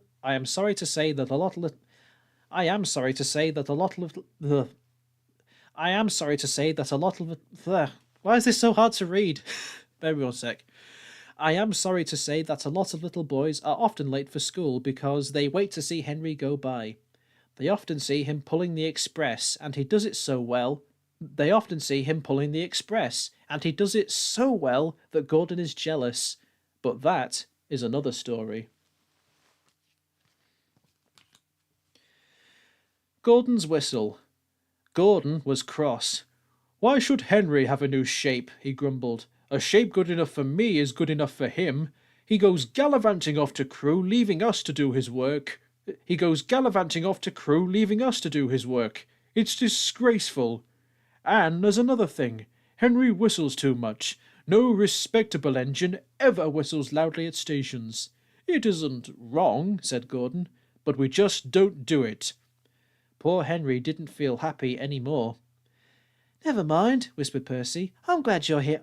I'm glad you're home again. I like your whistling. Goodbye, Henry, called Gordon next morning as he left the shed. We are glad to have you with us again, but be sure and remember what I said about whistling. Later on, Henry took a slow train and presently stopped at Edward's station. "Hello, Henry," said Edward. You look splendid. I was pleased to hear your happy whistle yesterday." "Thank you, Edward," smiled Henry. "Shh, shh. Can you hear something?" Edward listened. Far away, but getting louder and louder, was the sound of an engine's whistle. "It sounds like Gordon," said Edward, "and it ought to be Gordon. But Gordon never whistles like that." It was Gordon. He came rushing down the hill at a tremendous rate. He didn't look at Henry, and he didn't look at Edward. He was purple in the boiler and whistling fit to burst. He screamed through the station and disappeared. "Well," said Edward, looking at Henry. "It isn't wrong," chuckled Henry, "but we just don't do it." And he told Edward what Gordon had said. Meanwhile, Gordon screeched along the line. People came out of their houses, air raid sirens started, 5 fire brigades got ready to go out, horses upset their carts, and old ladies dropped their parcels. At a big station, the noise was awful. Porters and passengers held their ears. The Fat Controller held his ears too. He gave a lot of orders, but no one could hear them. And Gordon went on whistling. At last he clambered into Gordon's cab. "Take him away," he bellowed, "and stop that noise." Still whistling, Gordon puffed sadly away. He whistled as he crossed the points. He whistled onto the siding. He was still whistling as the last deafened passenger left the station. Two fitters climbed up and knocked his whistle valve into place. And then there was silence. Gordon slunk into the shed. He was glad it was empty. The others came in later. "It isn't wrong," murmured Henry to no one in particular, "but we just don't do it." No one mentioned whistles.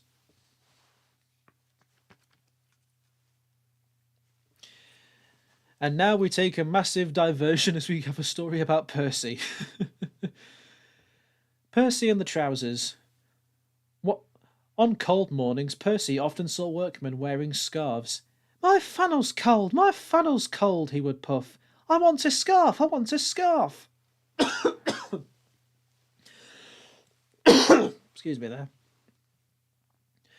"Rubbish, Percy," said Henry one day. "Engines don't wear scarves." "Engines with proper funnels do," said Percy in his cheeky way. "You've only got a small one."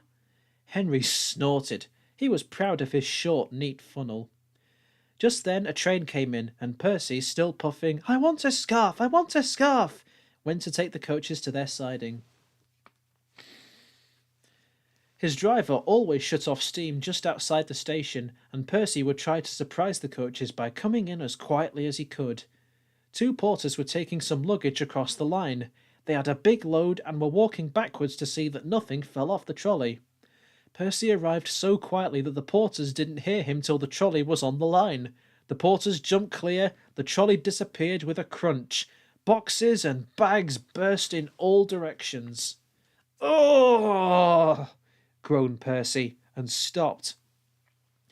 Sticky streams of red and yellow jam trickled down his face. A top hat hung on his lamp iron. Clothes, hats, boots, shoes, skirts and blouses stuck to his front. A pair of striped trousers coiled lovingly round his funnel. They were grey no longer. Angry passengers looked at their broken trunks. The Fat Controller seized the top hat. "Mine," he said crossly. Percy, look at this." "Percy," he shouted, "look at this." "Yes, sir, I am, sir," a muffled voice replied. "My best trousers, too." "Yes, sir, please, sir," said Percy nervously. "I am very cross," said the Fat Controller. "We must pay the passengers for their spoilt clothes. My hat is dented and my trousers are ruined, all because you will come into the station as if you were playing grandmother's steps with the coaches." The driver unwound the trousers. The Fat Controller waved them away. Percy wanted a scarf. He shall have my trousers for a scarf, and they will keep him warm. Percy wanted a scarf. He shall have my trousers for a scarf. They will keep him warm. Percy wore them back to the yard. He doesn't like scarves now. Henry's sneeze. One lovely Saturday morning, Henry was puffing along. The sun shone, the fields were green, the birds sang. Henry had plenty of steam in his boiler, and he was feeling happy. I feel so well, I feel so well, he sang. Trickety-trock, hummed his coaches. Henry saw some boys on the bridge. Peep, peep, hello, he whistled cheerfully. Peep, peep, peep, he called the next moment. Oh, oh, oh! For the boys did not wave and take his number. They dropped stones on him instead. They were silly, stupid boys who thought it would be fun to drop stones down his funnel. Some of the stones hit Henry's boiler and spoilt his paint. One hit the fireman on the head as he was shoveling coal, and others broke the carriage windows. It's a shame, hissed Henry. They've broken our glass, sobbed the coaches. The driver opened the first aid box, bandaged the fireman's head, and planned what he was going to do. They stopped the train, and the guard asked if any passengers were hurt. No one was hurt, but everyone was cross. They saw the fireman's bumped head and told him what to. They saw the fireman's bumped head and told him what to do for it. And they looked at Henry's paint. Call the police! They shouted angrily. No, said the driver. Leave it to Henry and me. We'll teach those lads a lesson.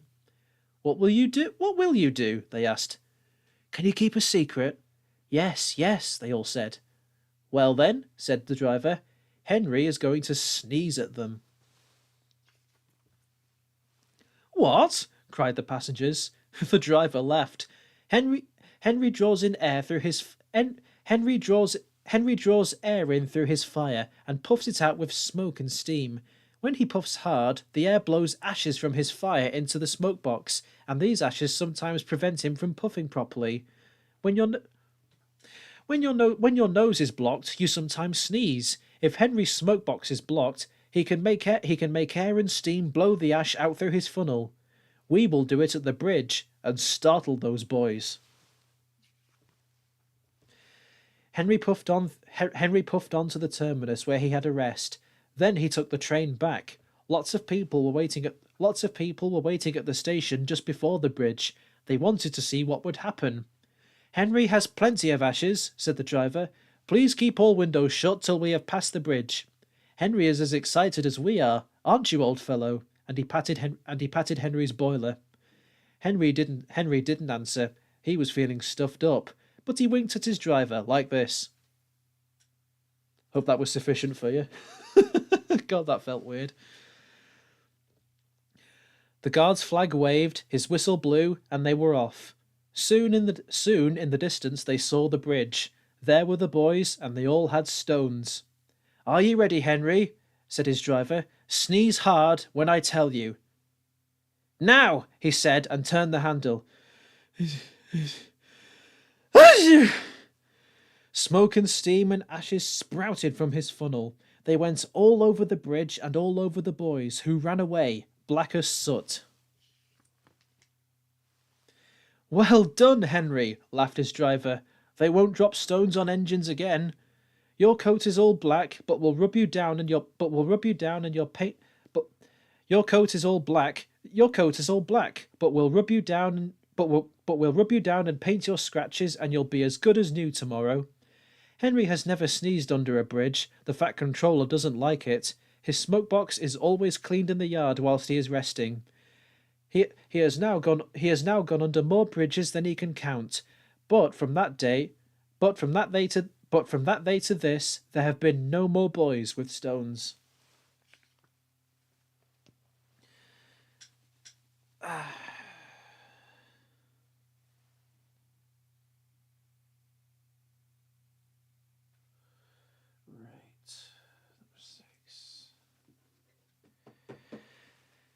Number 6. Right.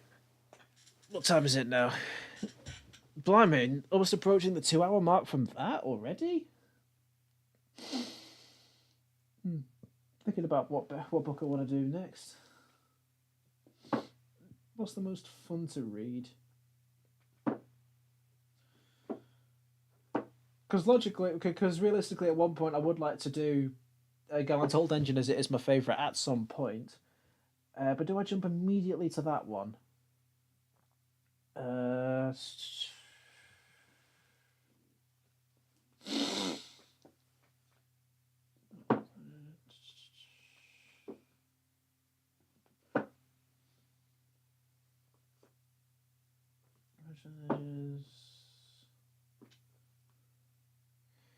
the videos including Thomas.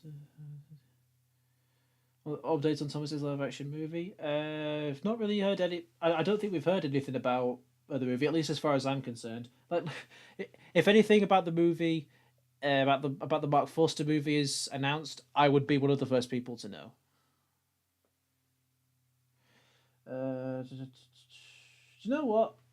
Purely for the sake of flexing my Scottish accent impression, which I demonstrated in the Series 10 video with the Mr. Wind sketch, I feel it's only fitting that we do twin engines. My voice cracked just then.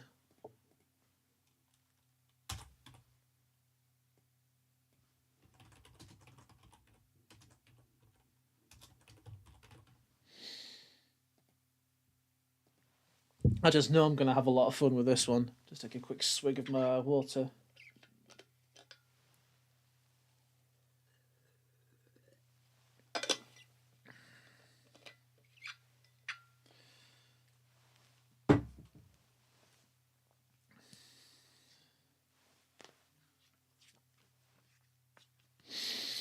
Right. Dear friends, the Fat Controller has just been given a disturbing time. He ordered one goods engine from Scotland, and they were and was surprised to receive two.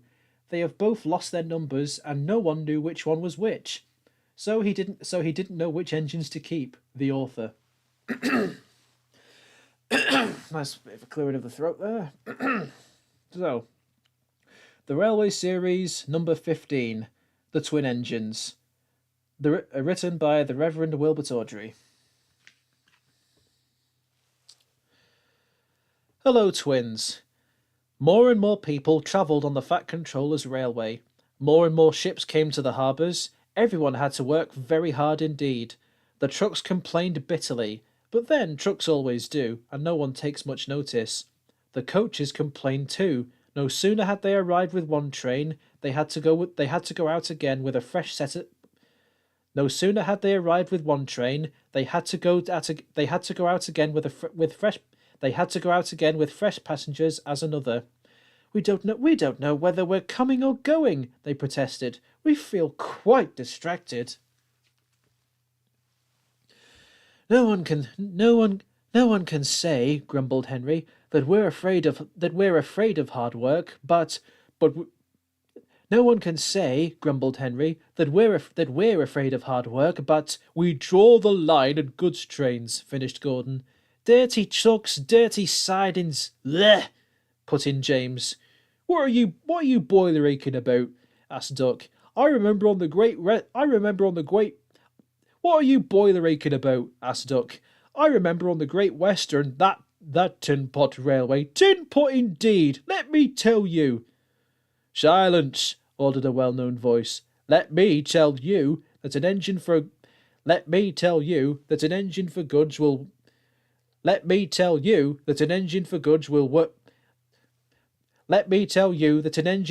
work will arrive from Scotland tomorrow. This news was received with acclamation. The Fat Controller stared. Did you say 2 engines, Inspector? Yes, sir. Then send the other back at once. Certainly, sir. But which? The Fat Controller stared again. Engines have numbers, Inspectors, he explained patiently. We bought number 57646. Send the other one back. Quite so, sir. But there's a difficulty. The 2 engines are exactly alike, sir, and have no numbers. They say they lost them on the way. The Fat Controller seized his hat. We'll soon settle that nonsense, he said grimly. The 2 engines greeted him cheerfully. I I hear you've lost your numbers," he said. "How did this happen?" "Their money's slipping off, sir. You can hear it is," the engine spoke in chorus. "No, I know, accidentally on purpose." The twins looked pained. "Sir, you wouldn't be thinking we lost them on purpose." "I'm not so sure," said the Fat Controller. "Now then, which of you is 57646? "That, sir, is just what we can't mind." The Fat Controller looked at their solemn faces. He turned away. He seemed to have difficulty with this one. He swung round again. "What are your names?" "Dunny and Dougie, sir." "Good," he said. "Then your controller can tell me which of you is which." "Och, you'll no get muckle help for him, sir." Why? "He doesn't know our names, sir. How could he? We only gin ourselves names when we lost our numbers." "One of you," said the Fat Controller, "is playing truant, and I shall find him out and send him home. Inspector," he ordered, "give these engines numbers and set them to work." He walked sternly away. Just as I finished that story, I've noticed as soon as I started speaking in a Scottish accent, I get a warning saying that the stream isn't running smoothly on my notifications. Donald and Douglas's Scottish dialect is so powerful it can break live streams. Anyway, I think that things seem to still be running just fine. Hey, see, there we go. I've talked in my normal voice for a little bit, and it's calmed down. It recognizes my voice. And now the more infamous story: the missing coach. Soon workmen came to give the twins their numbers. Donald was 9 and Douglas 10. When the men went away, they were left alone in the shed. "You may have noticed, Dougie, that yon painters forgot something." "What did they forget?" "They painted our new numbers on our tenders. They put they put names on us." Donald winked broadly at his twin. "You mean," grinned Douglas, "that we can—" "Just that," chuckled Donald. Heard you wished. Here's the inspector." "Now 9 and 10, smiled the inspector. "Here's Duck. He'll show you round before you start work." The twins enjoyed themselves and were soon friends with Duck. They didn't mind what they did. They tackled goods trains and coaches easily, for, once the twins had shunted them, trucks knew better than to try any tricks. "We like it fine here," said Donald. "That's good," smiled Duck, "but take my tip. Watch out for Gordon, Henry and James. They're sure to try some nonsense." "Oh, dinna fesh yourself," chuckled Douglas. "We'll soon settle them." Donald and Douglas had deep-toned whistles. "They sound like buses," sounded Gordon. "Or ships," sniggered Henry. "Tugboat any," laughed Gordon. Donald and Douglas cruised quietly up, one on each side. "You wouldn't be making fun of us now, would ye?" asked Donald. Gordon and Henry jumped. They glanced nervously from side to side. No," said Gordon. No, certainly not," said Henry. "That's fine," said Douglas. "No, just you mind both of you, and keep it that way."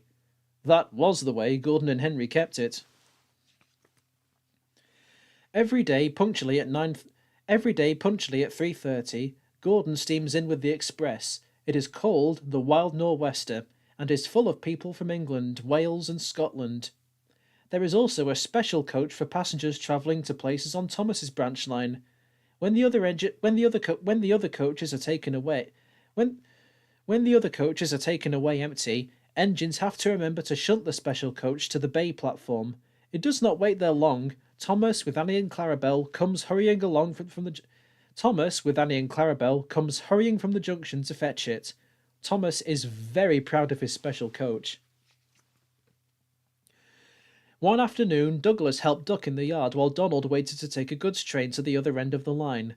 As Duck was busy arranging Donald's trucks, Douglas offered to take away Gordon's coaches. Douglas was enjoying himself when an awful thought struck him. "Oh, I hope the Fat Controller doesn't find out I shouldn't be here. I couldn't abide going back." He worried so much over this that he forgot all about Thomas's special coach. He pushed it with the others into the carriage siding. Then ambled along to join Donald at the water column. As he went, Thomas scampered by, whistling cheerfully. Soon Thomas came fussing. "Where's my coach?" "Coach?" asked Donald. "What coach?" "My special coach that Gordon brings for me. It's gone. I must find it." He bustled away. "Oh, lush sakes," said Douglas. "I'm mournish stole the special coach with the others." "Do you see that? Do you see that?" exclaimed Donald's driver. A mob of angry passengers erupted from the siding. "They're complaining to the Fat Controller. Oh, he'll be coming here next." "No, listen," said Douglas's driver. "We'll change tenders. That away with you. Donald will take yon goods. Dinna fish about us. Quick now, do as I say."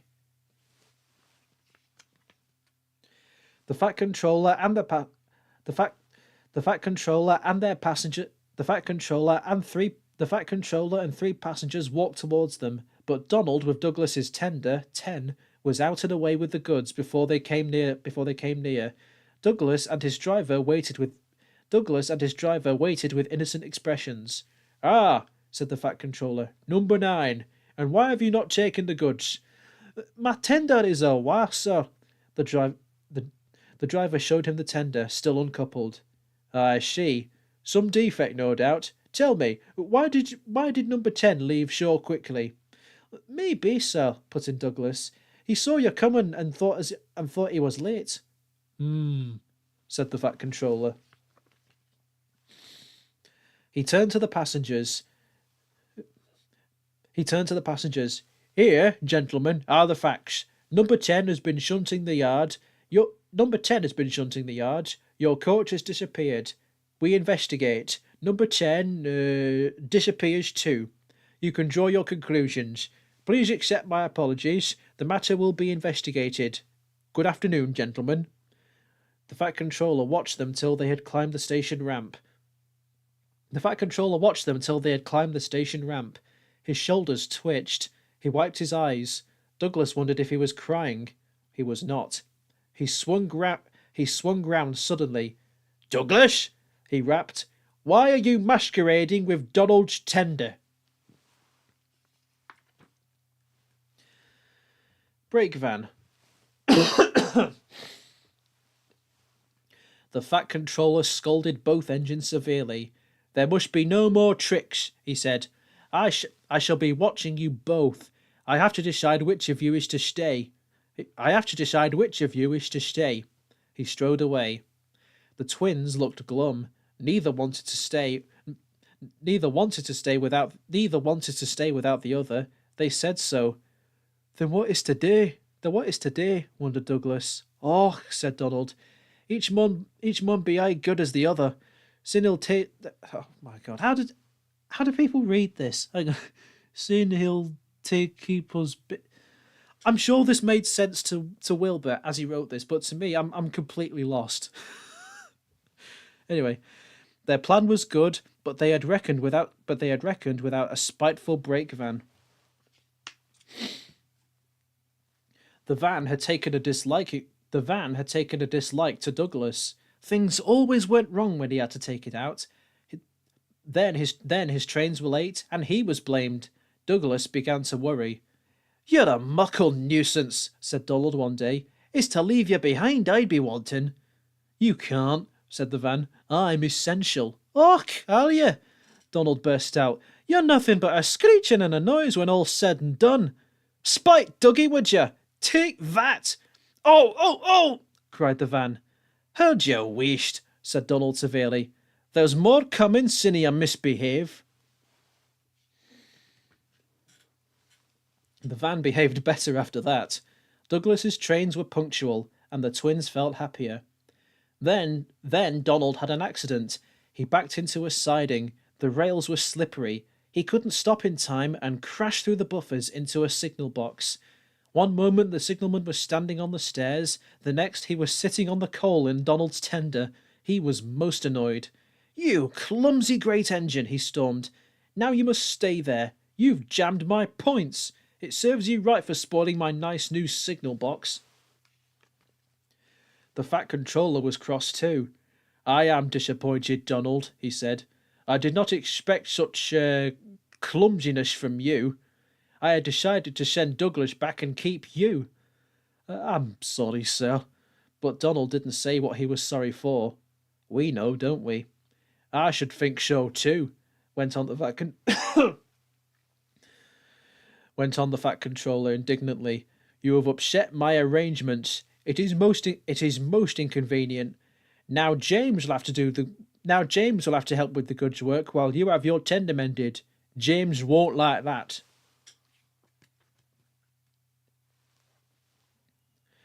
The Fat Controller was right. James grumbled dreadfully. Anyone would think," said Douglas, "that Donald had his accident on purpose. I hear tell," he went on, "about an engine and some taller wagons." Gordon and Henry chuckled. "Shut up," said James. "It's not funny." "Well, well, well," said Douglas innocently. "Surely, James, it wasn't you. You didn't say." James didn't say. He was sulky next morning and wouldn't steam properly. When at last he did start, he bumped the trucks hard. "He's cross," sniggered the spiteful brake van. "We'll try and make him crosser still." "Hold back," whispered the van to the trucks. "Hold back," giggled the trucks to each other. James did his best, but he was exhausted when they reached Edward Station. Luckily, Douglas was there. "Help me up the hill, please," panted James. "These trucks are playing tricks." "We'll show them," said Douglas grimly. Come on, come on, come on," puffed James crossly. Get moving, you, puffed Douglas from behind. Slowly but surely, the snorting engines forced the unwilling trucks up. Slowly but surely, the snorting engines forced the unwilling trucks up the hill. But James was losing steam. I can't do it, he panted. Lay it to me, shouted Douglas. He pushed and puffed so furiously that sparks leapt from his funnel. Oh, groaned the van. I wished I'd never thought of this. It was squeezed between Douglas and the trucks.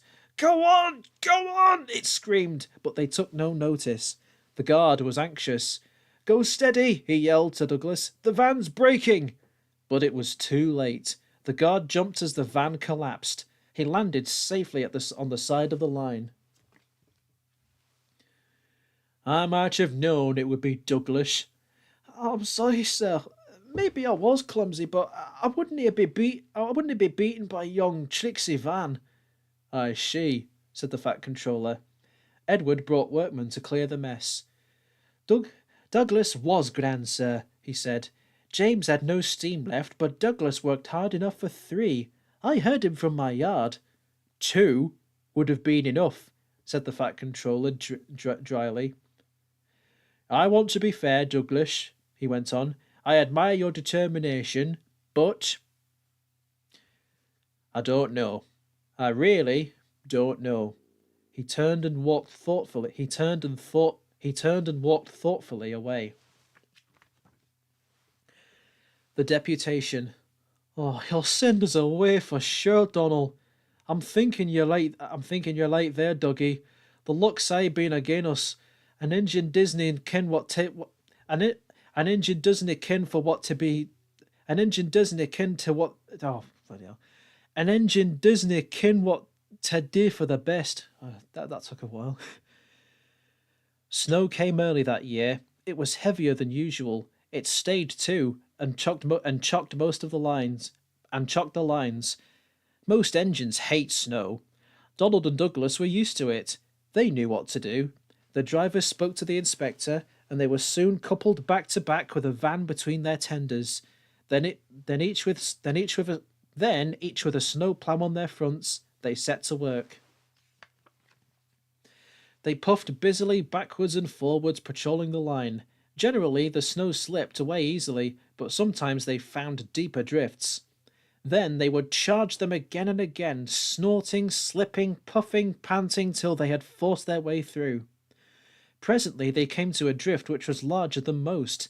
They charged it and were backing for another try. They charged it and were backing for another try.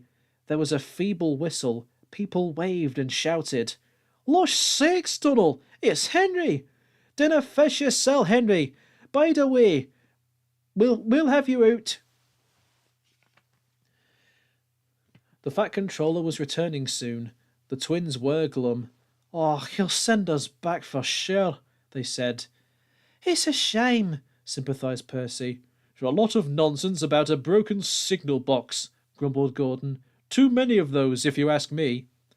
"That brake van too," put in James. "Good riddance, that's what I say." "They were splendid in the snow," added Henry. "It isn't fair."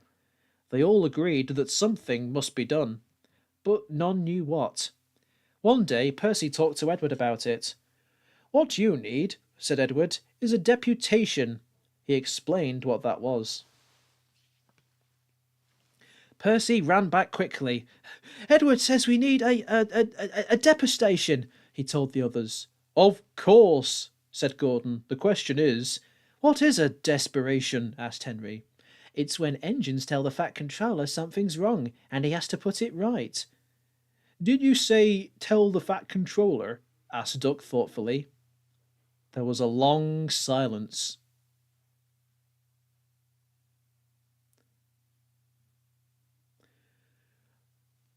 "I propose," said Gordon at last, "that Percy be our, disputation." Hang on a sec, guys. Just one sec.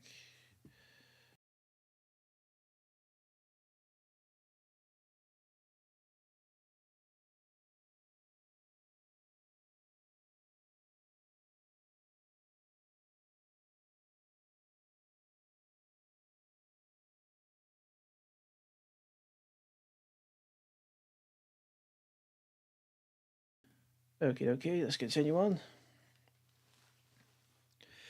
"I propose," said Gordon at last, "that Percy be our, disputation." "Hi!" squeaked Percy. I can't." Rubbish, Percy," said Henry. "It's easy." "That's settled then," said Gordon. Poor Percy wished it wasn't. "Hello, Percy. It's nice to be back." Percy jumped. Some trucks went flying. Yes, sir. Please, sir." "You look nervous, Percy. What's the matter?"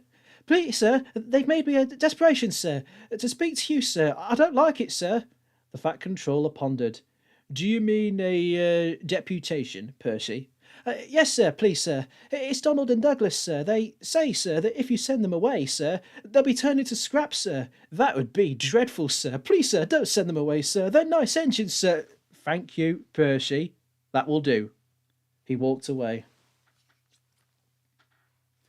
"I had a deputation yesterday," said the Fat Controller. "I understand your feelings, but I do not approve of interference." He paused impressively. "Donald and Douglas, I hear that your work in the snow was good. What colour paint would you like?" The twins were surprised. Blue, sir, please." "Very well, but your names will be painted on you. We'll have no more mistakes." "Oh, thank you, sir. Does this mean that they're both of us?" The Fat Controller smiled. "It means," but the rest of his speech was drowned in a delightful chorus of cheers and whistles. And there we go. 15, just put that back in there.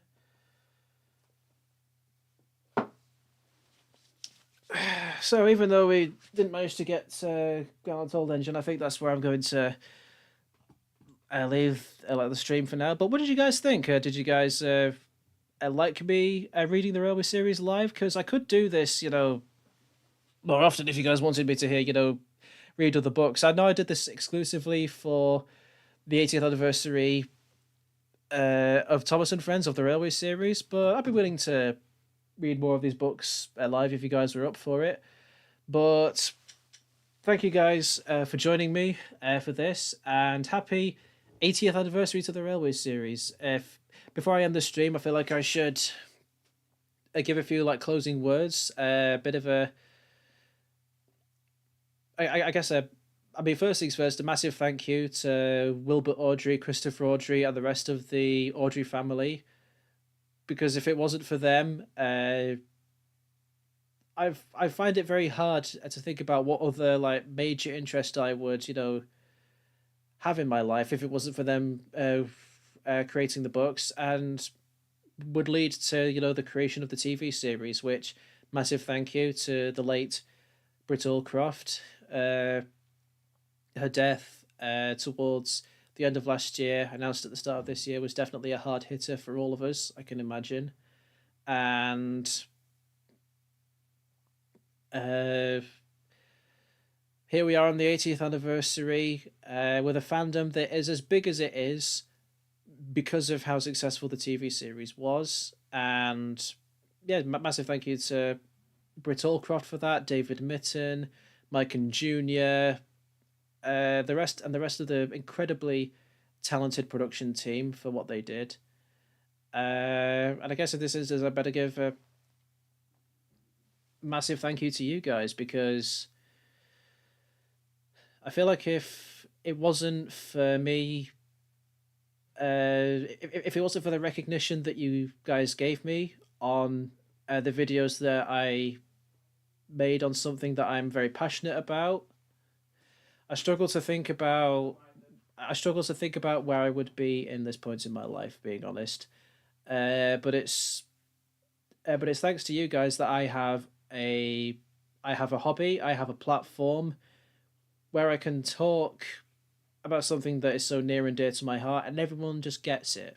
Like, I can quote one-off lines from a random episode of a series that was shot 40 years ago that I grew up with as a child, and people know exactly what I'm talking about. They know exactly, they know exactly what I mean. They don't look at me like I'm a confused idiot. They look at me like, they know what I'm talking about. And to have a space like that on YouTube, I am very, very fortunate to have that. I'm fortunate to have the friends that I have on this platform, in this fandom, and I'm very grateful to each and every one of you for sticking around as long as you do. Not only for my videos, but the length of time between that. I could go